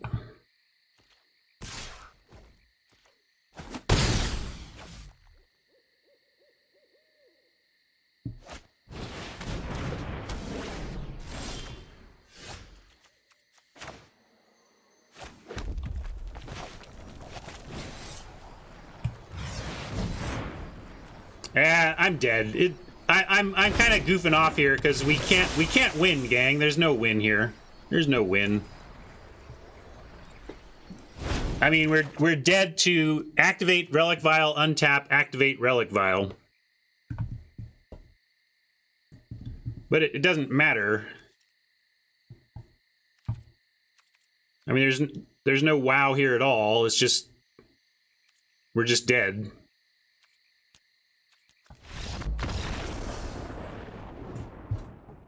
He's dead, sir. That man's dead back there. Must be All right, dead. chat's He was getting worse excited, than I dead. bet. It's only 3 losses, though. You got to get me 4 more times, chat.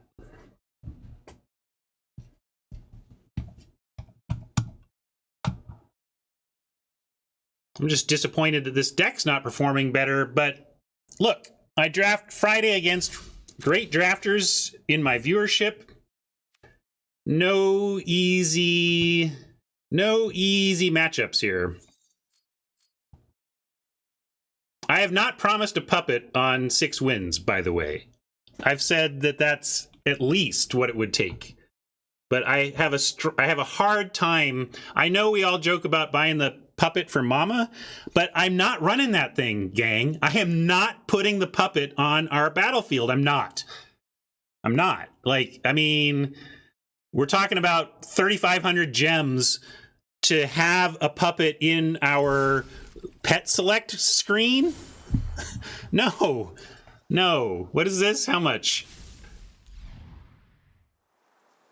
3,000 so that we can have this thing sitting in a selection menu?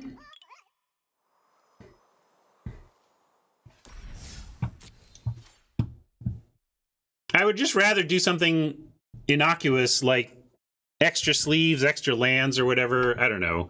Pets are just... they're awful. Sorry, Mama. They're awful. They make my experience so much worse that I can't see doing that. Anyway, Cardlinger, trying to keep it going for chat. Let's see if Cardlinger can keep it up.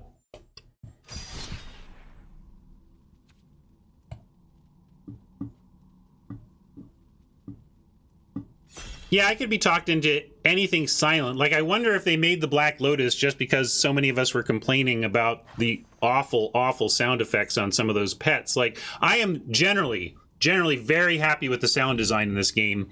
Some of the glitches that occur, whatever, but I think overall the sound design on Arena is fantastic, except for pets. Pets just feel, and sometimes Battlefield, just feels like they're not thinking through how awful it is to experience that sometimes.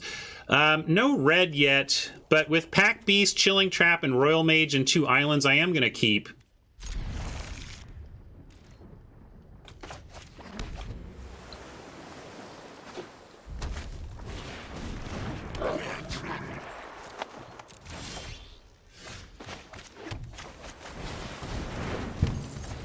It's probably black-red party. I don't like the sneaking guide, except maybe in that deck. Again, chat is pretty high on this card relative to me. I'm saying prove it. Maybe Cardlinger will do so here.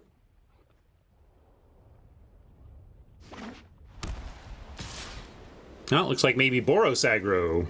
Also reasonable. We played one in our Boros aggro deck yesterday on the Streamer Showdown.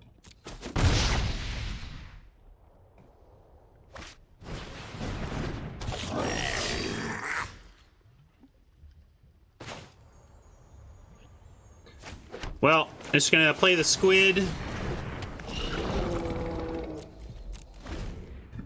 Try to sell that we don't have a chilling trap, but I think it's going to be hard.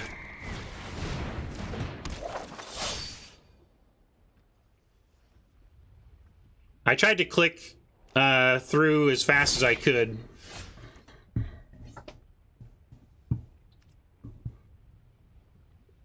Well, now...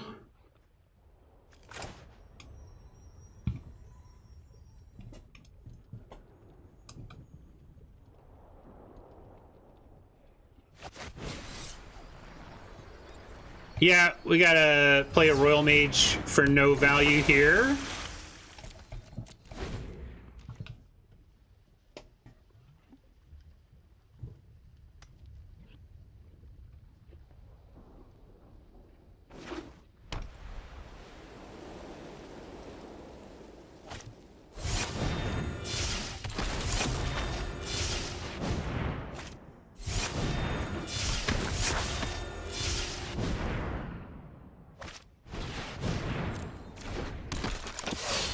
Why mage over bug catcher? Are you teasing me, fool?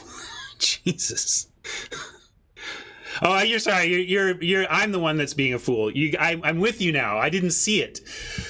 Stonework Pack Beast can filter for red, but I think if we use that, we should probably royal her up something, right? But when I obviously don't see something, help me, gang. Say, why didn't you filter land? Help me.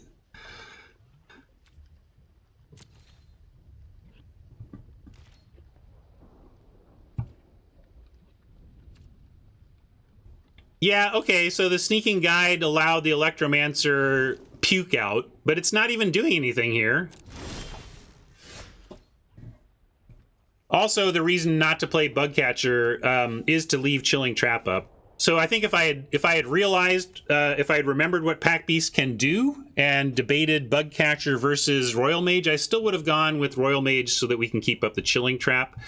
Now, though, we're in a tough spot.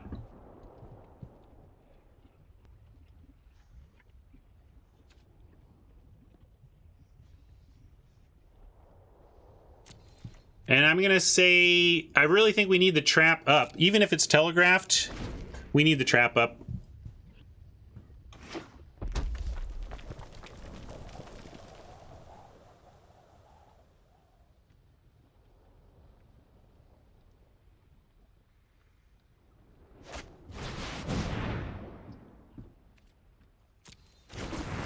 Interesting. Can't attack, just looking to get blockers out of the way. Okay. Well, we sure need this Chilling Trap to be good. What do we need to have die? They're tapped out, so we take 1, 2, 3, 4, 5, 6, 7, 8, 9, 10, 11, and we kill the Tactician. Well, they couldn't play it. I mean, they didn't have the mana to play it in sequence, is the thing. They were just getting a blocker out of the way. So let's Chilling Trap the Tactician and eat it.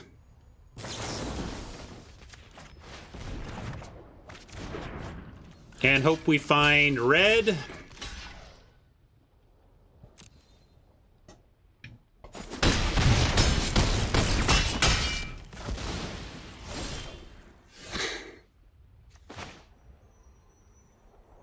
Classic again.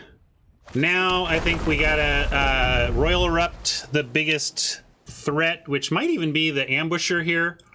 Everything else trades. The Ambusher can pump threateningly on one more land, although we could also... Yeah, Sneaking Guide does not make any of these unblockable either. So I think we have to kit Ambusher here.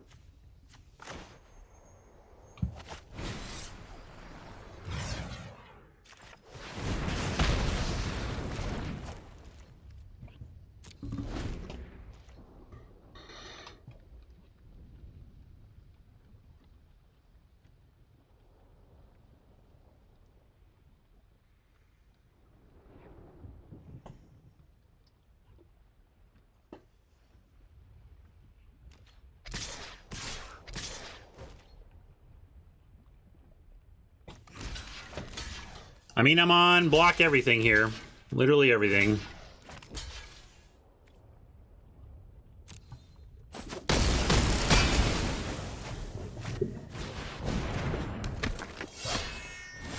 No, not even Pack Beast at this point.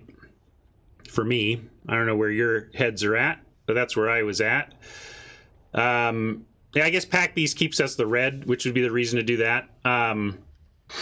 But...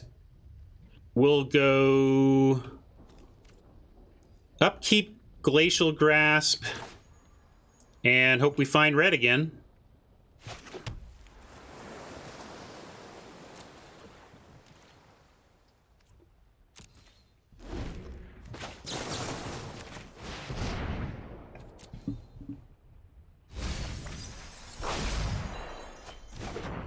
Fair deck, very fair. Only 15 cards in with no red source. Seems perfectly normal.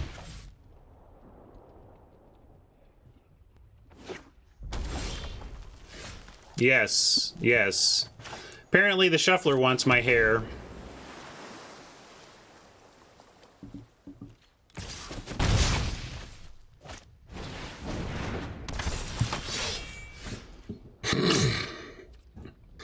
Thanks, deck.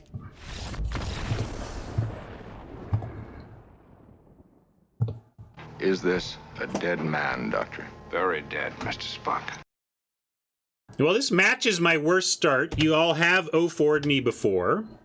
And I gotta say, last time you 0-4'd me, I was in a much fouler mood than I am right now. And even though that was an unlucky way to win, I still feel like I'm going to pick up a game, and also I have truly tried to embrace the '07 eventuality. If you guys do get me today, I trust chat. You all be nice to me.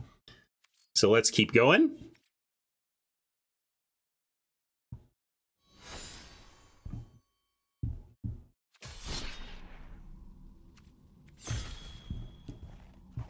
Good job on the win. You already won the week. Nice job.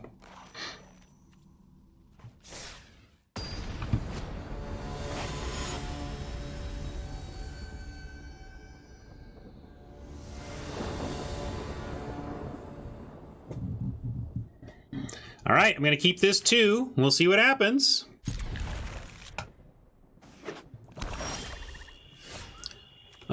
I kept it. I think it was a good keep. I mean, if you go back and look at the way it played out, Cardlinger, you'll see. But just how it goes sometimes.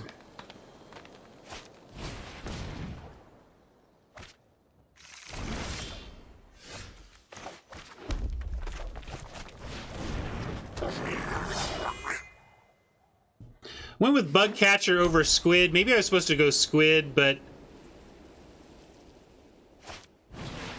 something about the turn 2 Bugcatcher, hard not to take advantage of.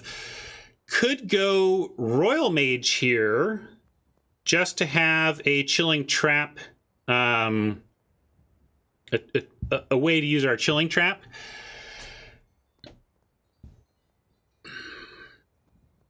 Could also just Squid. Could also just pass. Like, there's no need. When I say use the Chilling Trap, I obviously mean draw a card off the Chilling Trap. But I don't think we need to even worry about the card.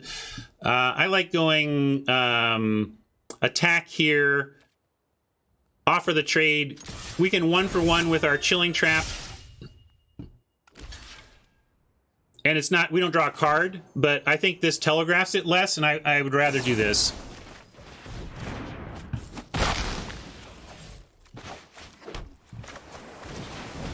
We also have Spark Mage on 2 damage now, so if Doctor comes up with a 2 toughness, we have a nice play on 4.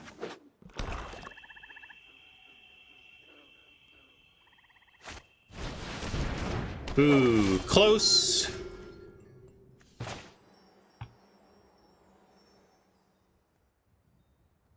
Do that. And I'm going to send in, if Doctor wants to block the 2/2 Bugcatcher, we follow with the Spark Mage to finish. And if don't block, then we get in for 5, and that's fine too.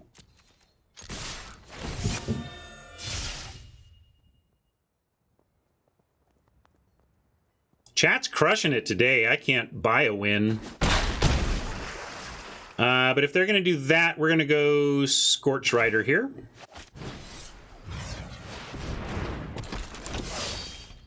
Already won the week? I'm just trying to save my hair at this point.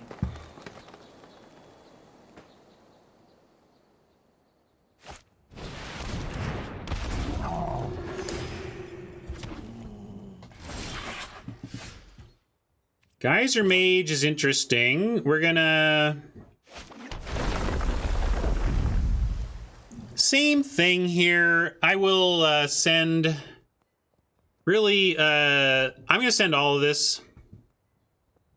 How would it... Let's see. How can they punish us if I send all? The big punishment would be it's Healer on Bugcatcher and Ascetic on Squid, and then the Spark Mage only gets one of those two, and we would lose Squid or Bugcatcher. Is the Doctor likely to make those double blocks?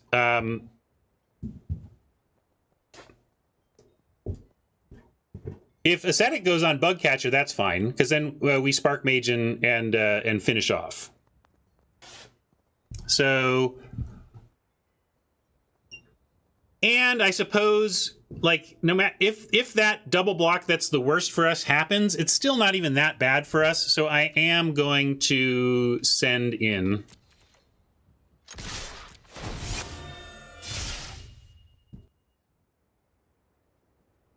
Razor wants to hold back the Bugcatcher.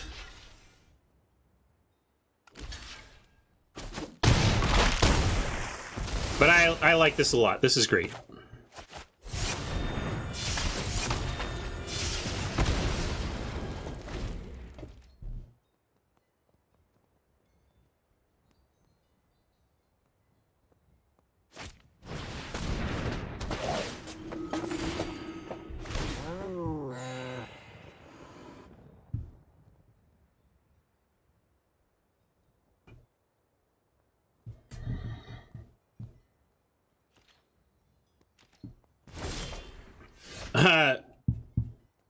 Worked out for us. Only matters if we can stop this attended healer, and now it feels like I can't do that either. Man, it's been rough on me today. I can't find a path to anything.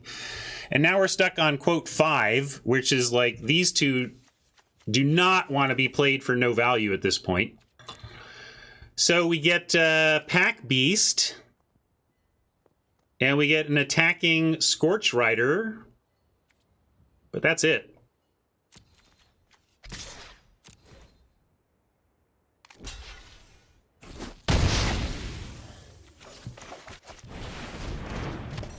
I'm not doing Geyser. I'm going to be greedy. Like, we can't attack. Like, what does the Geyser do? We no value a Geyser, get a 3/2 on this board. Maybe it gets us wide enough. Maybe that's what you're thinking. We just get wide enough to get there.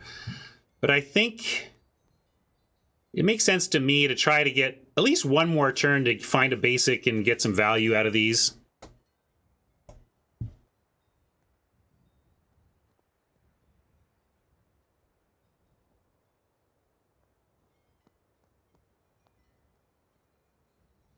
Yep, with the Pack Beast, that's something we can do. And in fact, I do like that play. We're going to go Geyser Mage on our own Thundering Spark Mage.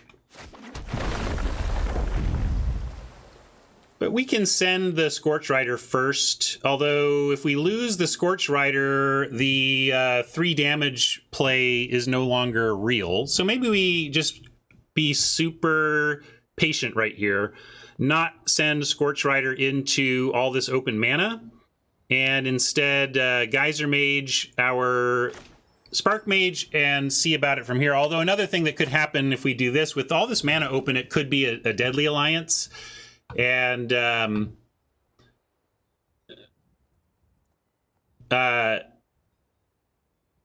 if we get our Spark Mage removed, it undoes all of that. So we could also just go get the Chilling Trap with the Royal Mage, and then at least our attacks start to look better there. So I'm going to go Royal Mage. Fenrir thinks it's worth the risk.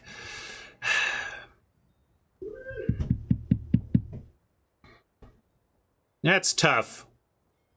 Although I suppose if they have to use removal on the Spark Mage, that's also not the worst, because then the Rider gets a clean attack. I actually like doing the Geyser Mage first to suss out whether our Spark Mage is going to get removed or not. But it does then show that that we're offering this for... Yeah, I think I will send the Scorch Rider, because maybe we get them to use the removal that we're sniffing in a way that lets us get the Spark Mage back. Yes, if the Rider is dead... All right, they probably don't take 4 from the Rider if they've got a Deadly Alliance, right? Mute attack. Yeah, Squid. Did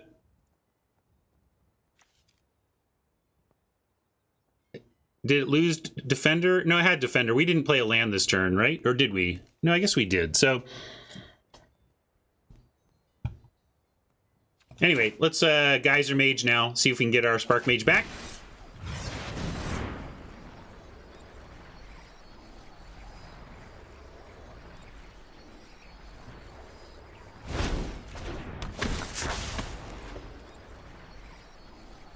We, at the very least, draw out good removal if we force Doctor to use removal here.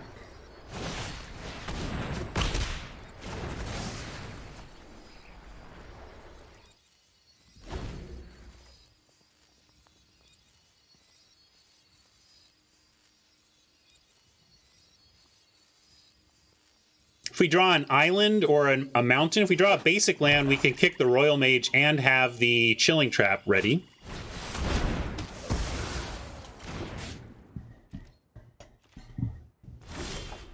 All right, so let's do that.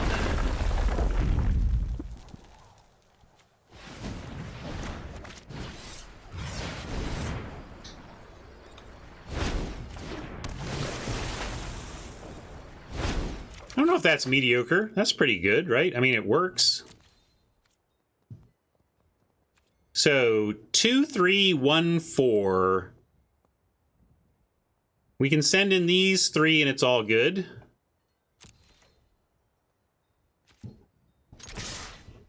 That's fair, Fenor. But in that case, any removal that works is no longer mediocre in the context of the moment, right? That's all I meant.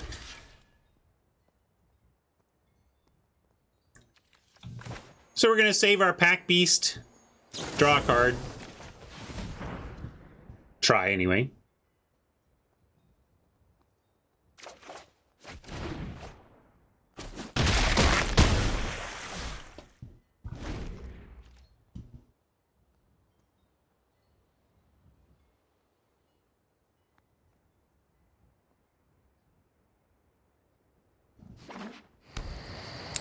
It's my wife's birthday today. Happy birthday, Margaret.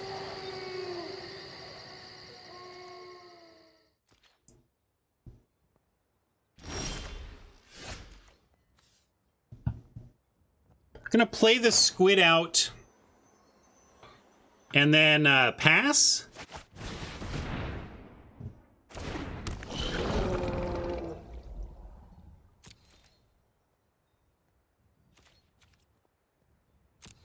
So that we can attack with squids together.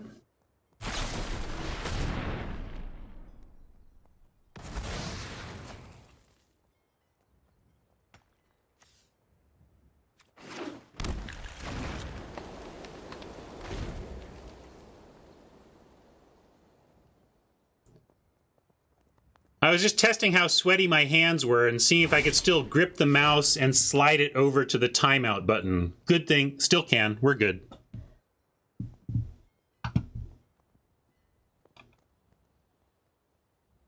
All right, so let's go.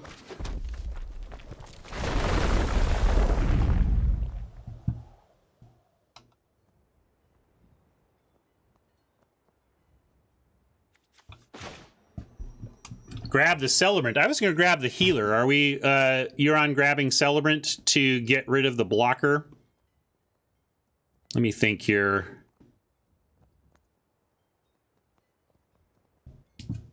Yeah, but they're at 10 with 2 cards and a ton of land. So, I mean, I'm not assuming that this is over. But yeah, let's take the...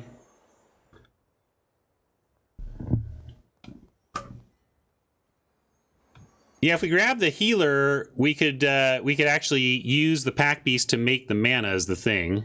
4, 5, 6, 7, 8. So 3, 4, 5, 6, 7. We wouldn't have the mana to use this turn.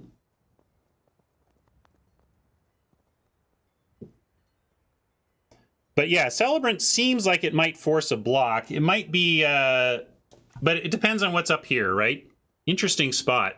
Great draw, but it's not super clear which is the right one. Here, I'll take a quick poll. Healer or cell or core. Which one? Which one would you go for?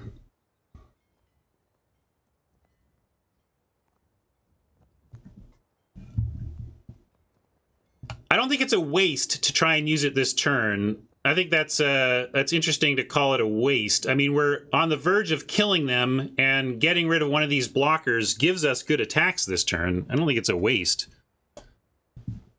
at all. Question is...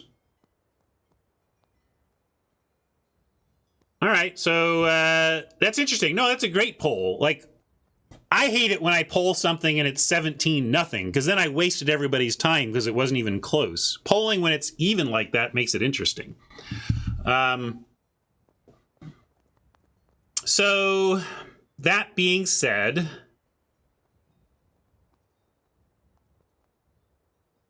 if we take the Celebrant and we swing away, block here or here would be dead. Yeah, I'm going to take the Celebrant.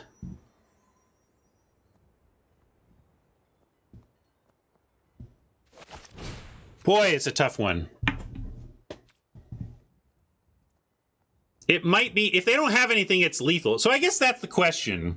Let's, like, if it's lethal, it's all done. It doesn't matter what we take, right? So then the question is, all right, they have removal. What's the best thing for, like, how are we going to win around removal? And that's where I think we do take the healer. Now I'm talking myself into healer, because if there is removal, healer's what we need to take. And we did play a land this turn, right? Maybe we didn't. Can attack. It can attack.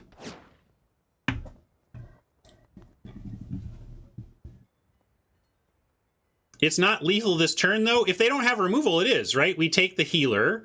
They block our biggest thing, and then 1, 2, 3, 4, 5, 6, 7, 8, 9, 10 gets through. So, yeah, it's weird to see the defender here, right? They should really update this icon if it can attack. It should have the line through it on here. But if they activate lifelink on core, then they get 1 back. That's true. So then that's the reason to take the core, is that if they do the lifelink thing, it's still lethal. All right, so I think we've then worked it out. I think the way to, if they don't have removal, we actually can only win by taking the Celebrant, so we should take the Celebrant.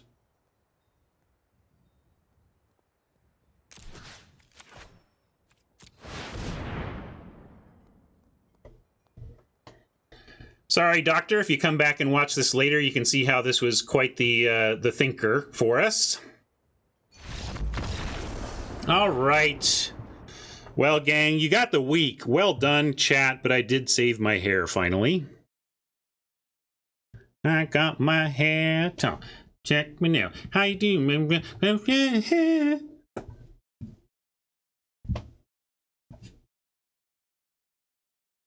I need, like, somebody to help me on that one. I need Clara to come in and be the solid effort, Fenor says.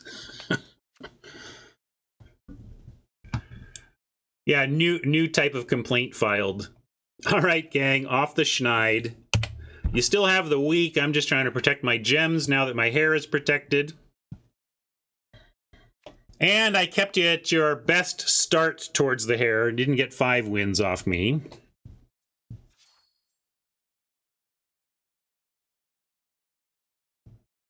The Jinx is up next.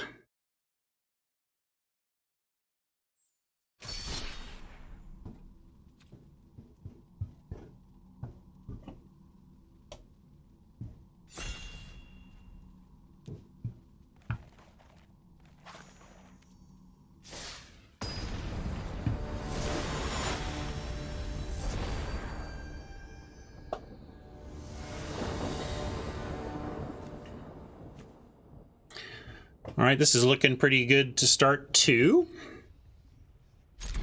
Catcher on 2 into Pack Beast means 3/2 Trampler attacking on 3.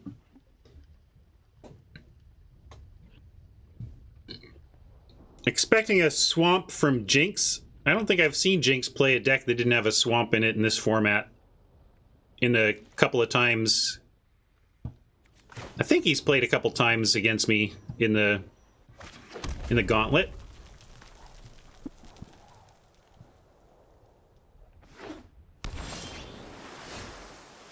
In Island.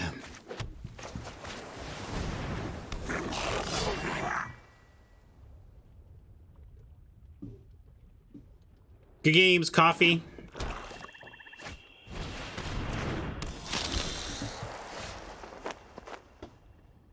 Yeah, and that last turn was just trying to figure out, if you had removal, what's the best play here? What's the best thing to steal if this doesn't win the game?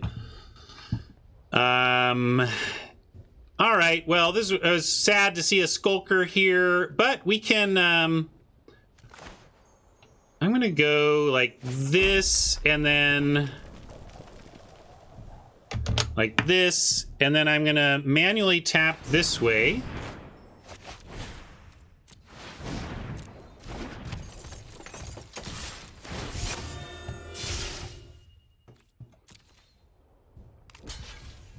I was hoping Jinx might think we had the chilling trap and not block, but I'll take the trade anyway.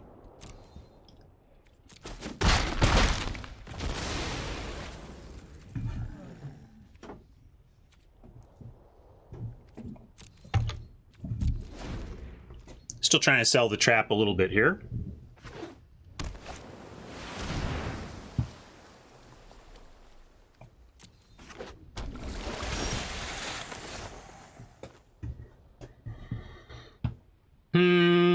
Grasp or research? Research gives us 2 shots at a land. I'm going to go research. We can Royal Mage it back anyway.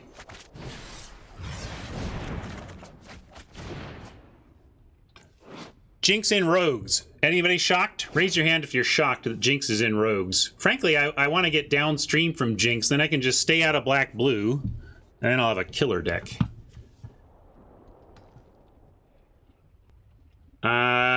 Play as land? Yeah. If we couldn't actually find another land in all that, we still need to play this one.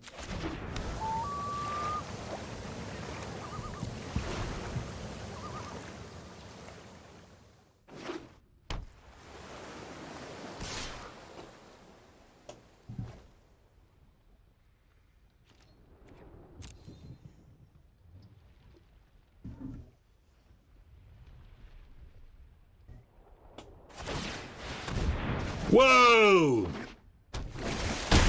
Well, I don't deny that's a great reason to be in Rogues.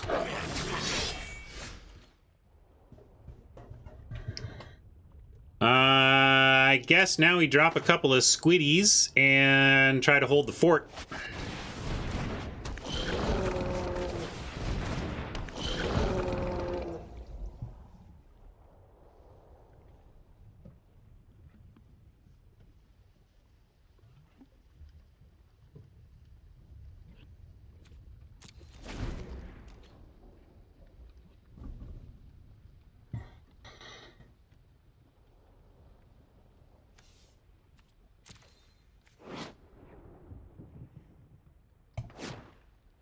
If Zareth attacks again, we're just going to take it because we don't even have any cards for Jinx to get back with it.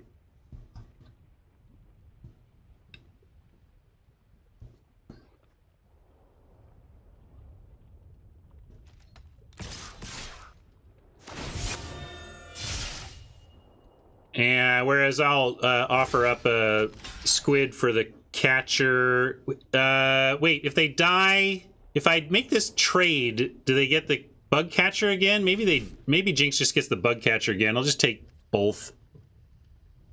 Or I need to 2-for-1 myself on Zareth Sand. That's the other option. And we do, you know, with the card draw we have, maybe I just need to be focused on surviving here.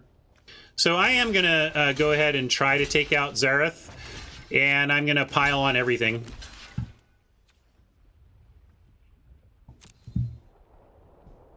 This means even, I think, Subtle Strike, we still beat Subtle Strike this way, which is why I'm doing it.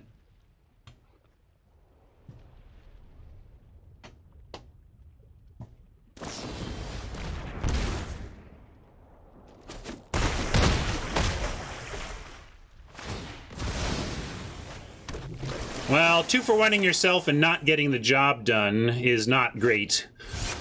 We wanted to 2-for-1 ourselves for Zareth, but not Malakir Rebirth. Now, looking like if we go Exploration... We can't do the Grasp. I think we need Grasp for Zareth, so I'm going to play the Island and pass. Could play a Royal Mage unkicked to threaten, like, the Bug Catcher, but we can even do that with the Pack Beast, so I'm gonna pin down Zareth on Jinx's turn.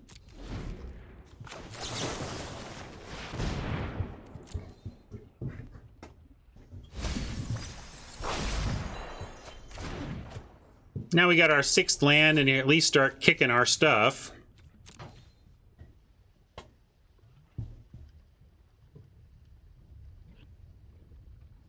can Geyser Mage the Bug Catcher, and it goes to our hand since it's our creature. So probably take Bug Catcher here and start there. Geyser Mage our own bug back. Eventually, Stalker and Zareth, though, are going to kill us, so need to find more answers.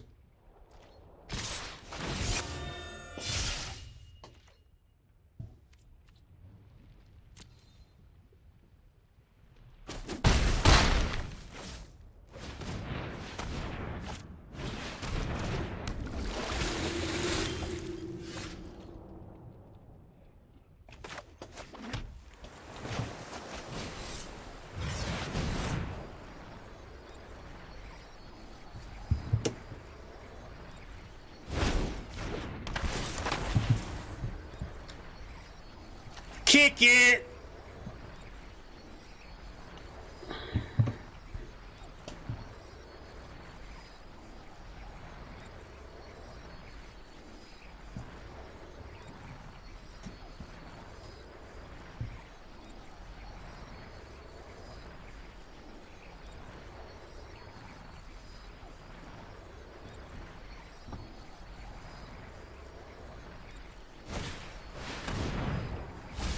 Mm-hmm.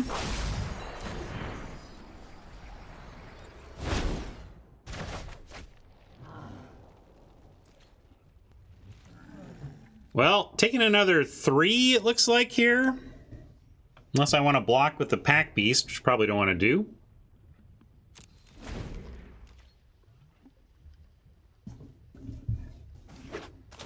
I do gotta make sure we wrap up and I move on here, because my wife's birthday present is a colonoscopy to verify she doesn't have cancer. So your birthday might be going better than hers. Although I did get her a new president, so that's cool.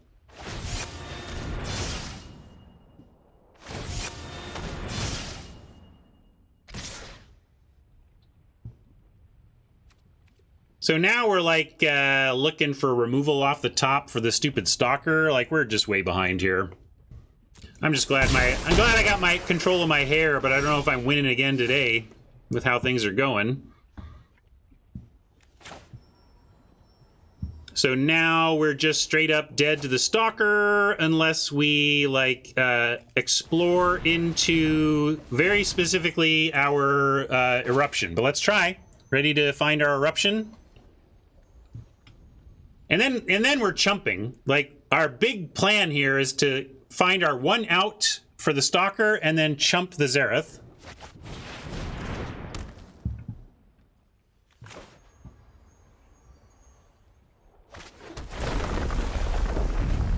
Oh, red removal, but not the right kind.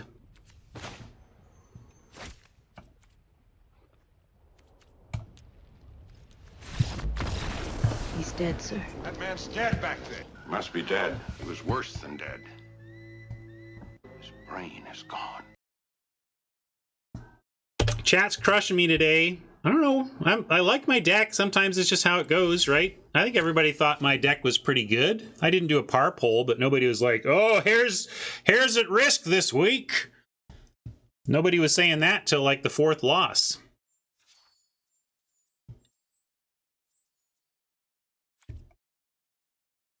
Bling is guaranteed. The puppet is never guaranteed. That's just a channel joke. But I hate pets, and I'm not going to spend gems on them. I would, like, Mama, if I could ship you gems so you could add a second puppet to your account, great. I would love to buy Mama a pet for her accounts.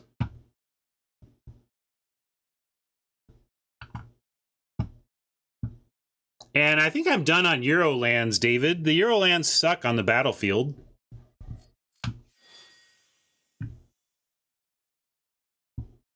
How many subs for the puppet?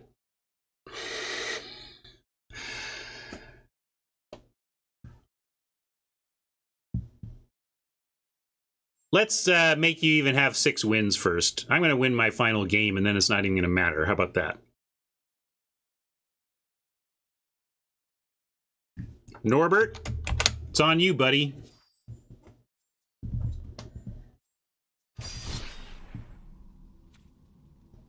I'm not losing 6 times to chat. There's no way. It's never happening. Like, this is my game to win. Oops, except I accidentally canceled or something. Or is it still there? I don't know. Good game, Jinx.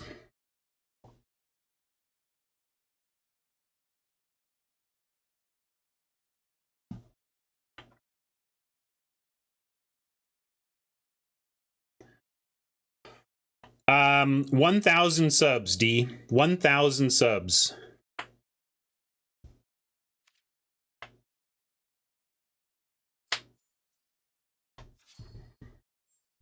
Did that not work? What's going on here?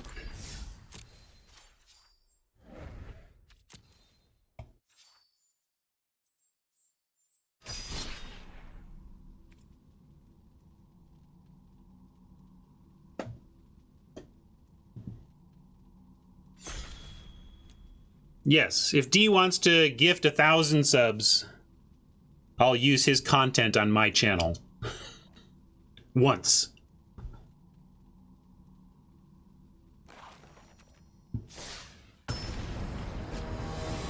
$1,000 subs to play your meme once, right before I raid after this. There's only like 12 people left anyway.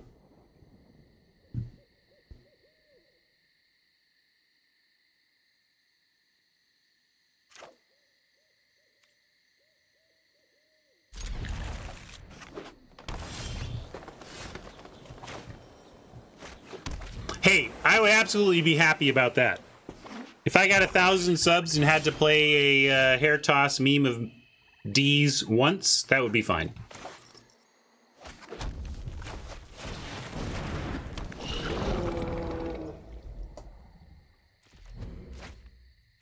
That's the offer, D. The next offer is I time you out again.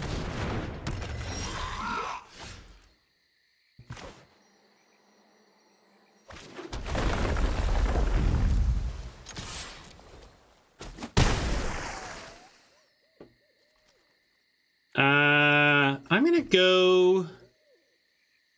Here's this silly exploration. See, this is just like, I don't even want to play it. Like, what's the plan? I play this so that next turn I don't play my sorcerer? I should just... But then sorcerer is triggered by the pack beast, so that's a reasonable thing to do anyway. I'll do it.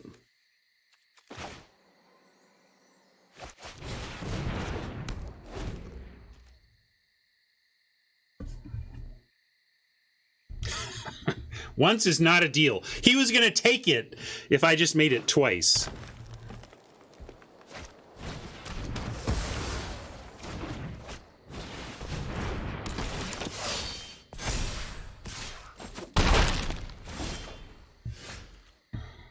Well, we'll see if Exploration wants to give us an alternative, but I'm still on Rockslide Sorcerer here.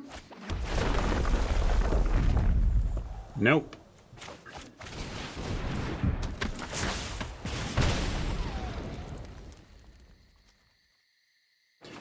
This is a 3 CMC creature. So if we can get to 6 mana, we can steal it. Nice Disciple there. I'm going to go... Let's see what Exploration shows us. Royal Mage. We can go Royal Mage for no value, but it at least is a free card, a free creature. Then I like Grasping the Sentinel on their turn, or we could just field research here. Maybe I'm gonna Grasp on their turn. We'll find a land, and then we can kick the research. That'll be great.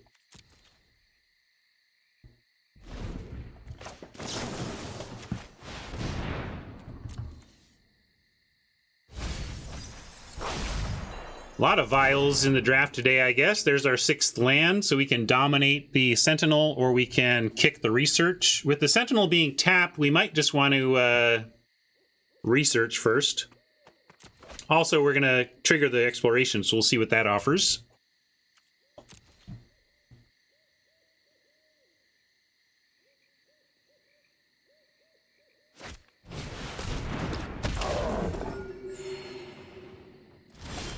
I think you know the answer to that question, D.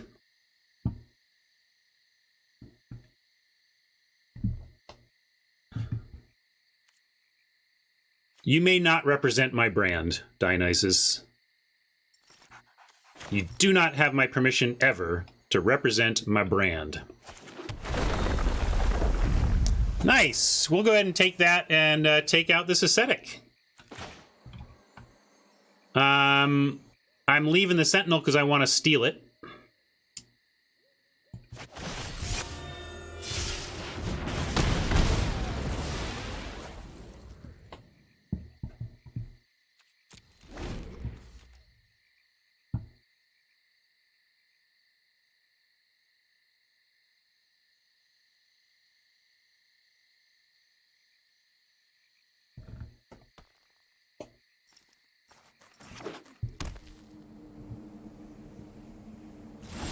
All right, everyone, chill. Well, I should acknowledge that exploration is being pretty good this game. You know, which is what we were talking about. It's not a clean sea. It's just like some games it's doing stuff, and some games it's like, what are you even doing at all? And fortunately for us, we're in the doing stuff mode, apparently. I'm going to play a mountain and say, look again at what exploration might have for us. Nice. Bug catcher means that we don't have to not do anything else on our own. We can, with 5 mana, even go... I guess we go bug catcher, spark mage, and just kill the disciple.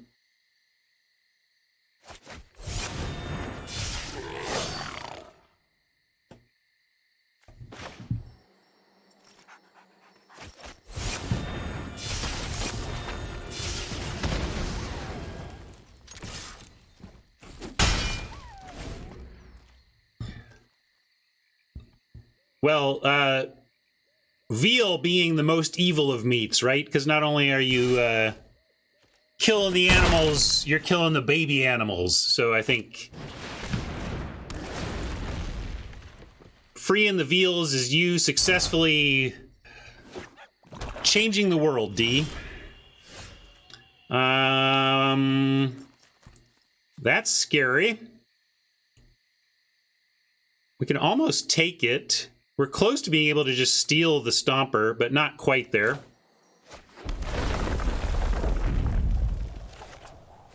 Chilling Trap. Interesting.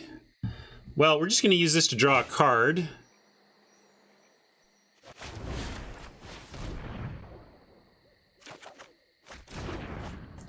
And now with 7 mana, we can still steal and have a bunch of blocks on the 5. You know, we can pile everything on 5 toughness and kill it. This is going to, of course, let it come back. But I'm going to steal the flyer now. Well, should I? Because I had field research, kick the field research, and we'd almost certainly be able to steal the Stomper. But then I do need to be able to, like this is just going to kill us in the air, right? Because this goes away at end of turn. We have our current turn, right? Unless I did, maybe I need to read. Yeah, the beginning of your end step. So we had to play at our turn.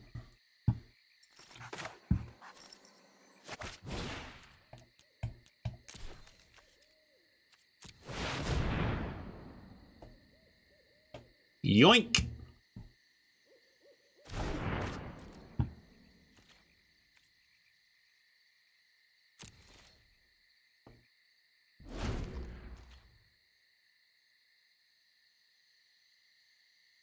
Just have to take 6, I think, if the Stomper comes in for a smack here.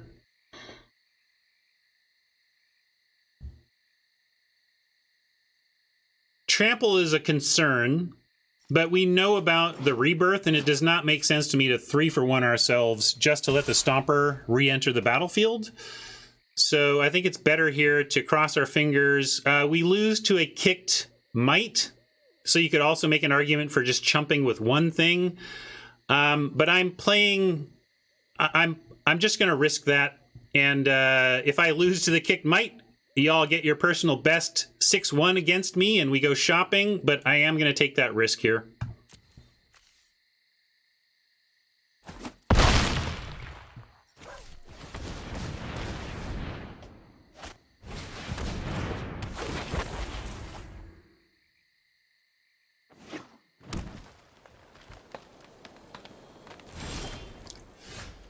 All right, what you got for us, exploration? Scorch Rider. Yeah, that's the kind of thing I want to start getting in the way of stompers and whatnot. So an unkicked Scorch Rider plus Squid and Pack Beast. And that puts so much on the ground that I am willing to start getting going in the air. Although a 3-4 does block this cleanly, but we have a bunch of 2 power that also blocks this cleanly.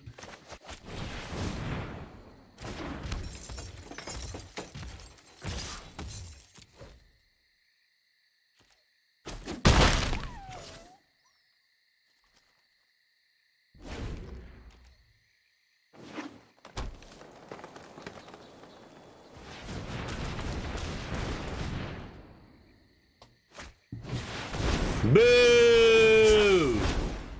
Good job, chat. Look at that. Wow, closest my hair has ever come to disappearing, or at least not being under my control. And that's it. Good job.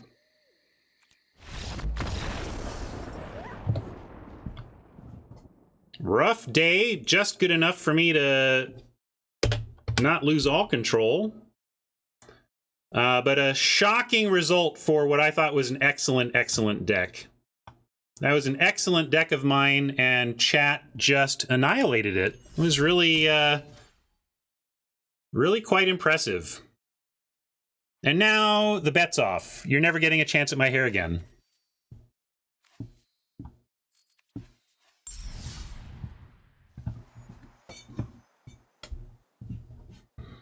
Had you, Norbert, until that.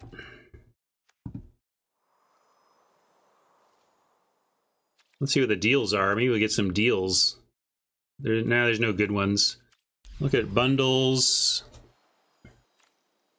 Those aren't useful enough. I think we'll do the we'll do the Black Lotus. How about that? Is that fair? A pet that isn't annoying? Because I'll use the Black Lotus pet, but I'm never gonna use the Jace pet. He's too annoying. And it comes with a sleeve that we get to use all the time, right? Well, that's my front runner, but it's your shopping trip. I'll come up with the stuff that I think is reasonable for us to consider, and then you all can decide. Avatars. Well, maybe I'll throw in an avatar.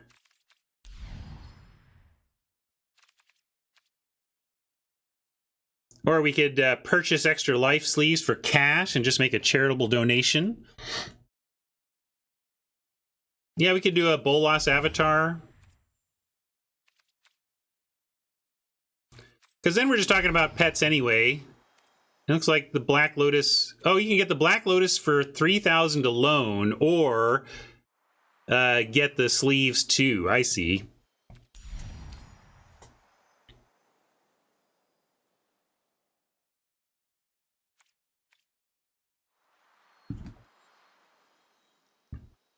D hates Bolas, so that makes Bolas the front runner, if it wasn't already. All right. I was going to poll it, but I don't know what the poll would be. I'm really sad that I don't want any more of these.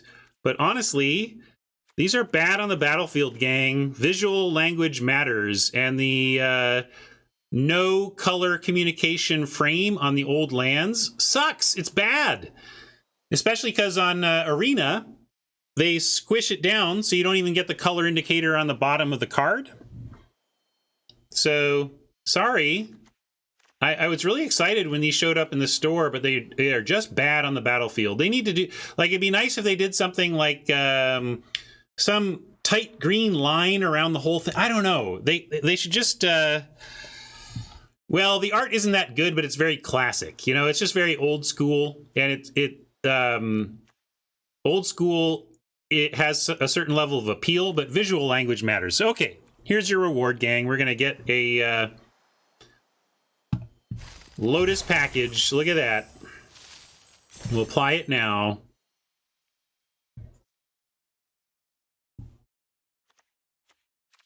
And we will do one. Here's what we'll let you vote on. Avatar. I will do an extra avatar for the extra shopping. And we will figure out which one of these based on a poll. So we get Ongrath, Aurelia. I should just Basri. Some of these are going to have no hope. Nicole, Domri,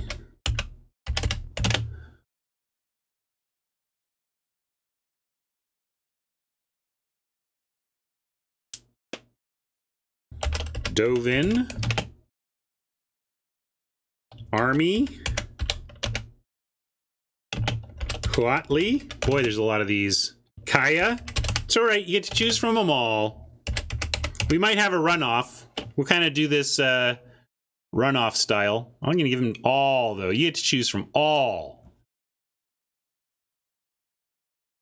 Mu, Rakdos, Rawl, Trostani, Vanifar, and Vraska. That's a lot. You tell me.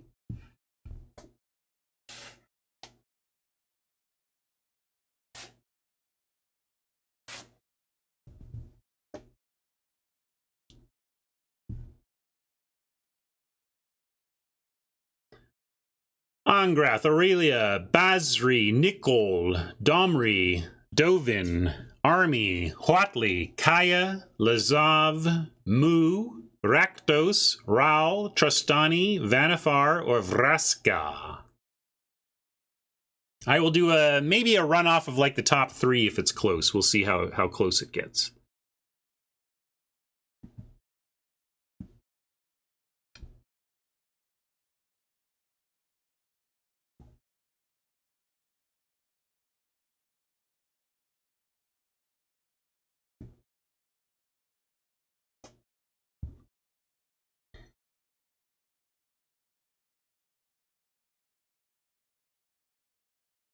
All right, looks like Nickel leads the second and third combined, so we're just going to not have a runoff. Runaway victory for the Dragon God. This is for you, D. I'm going to go gems just because we're close to a free draft. Mortality suits me well.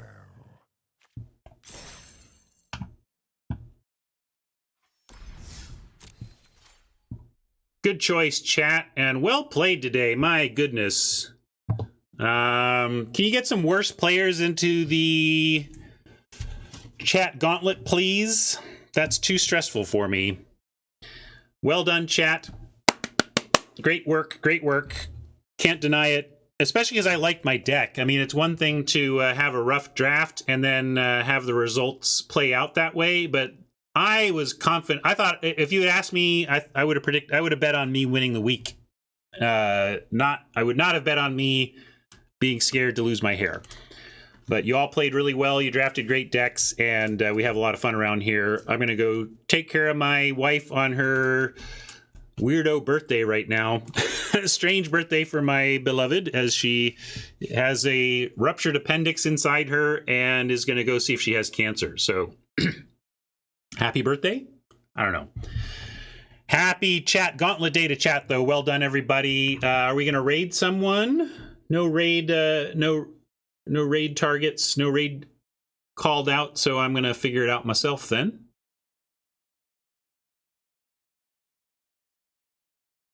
Looks like Voxy's playing. Is she drafting? Oh, Riley Showdown? Probably not then. Is Newmont playing online? Yeah, online. We could raid Tupperware. We just did that. Oh, I'll raid Lola Man. We're going to thank Luca for coordinating the tournament we're going to play in tomorrow. It's a good reminder, too, that I should mention that. tomorrow at not between 9 and 10, sometime around my usual time to within 45 minutes after my usual time. Basically, when I get up tomorrow morning, I'm going to jump on stream Saturday morning. Don't usually stream on the weekends, but I'm in the finals of the Just Lola Man event. So gonna raid him today and say thank you for that.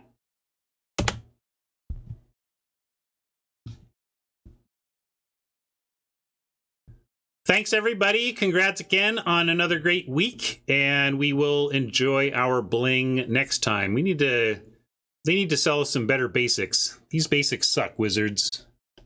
Bah. You all don't, though. Man, 1 in 6. I'm gonna go lick my wounds. All right, bye, everybody.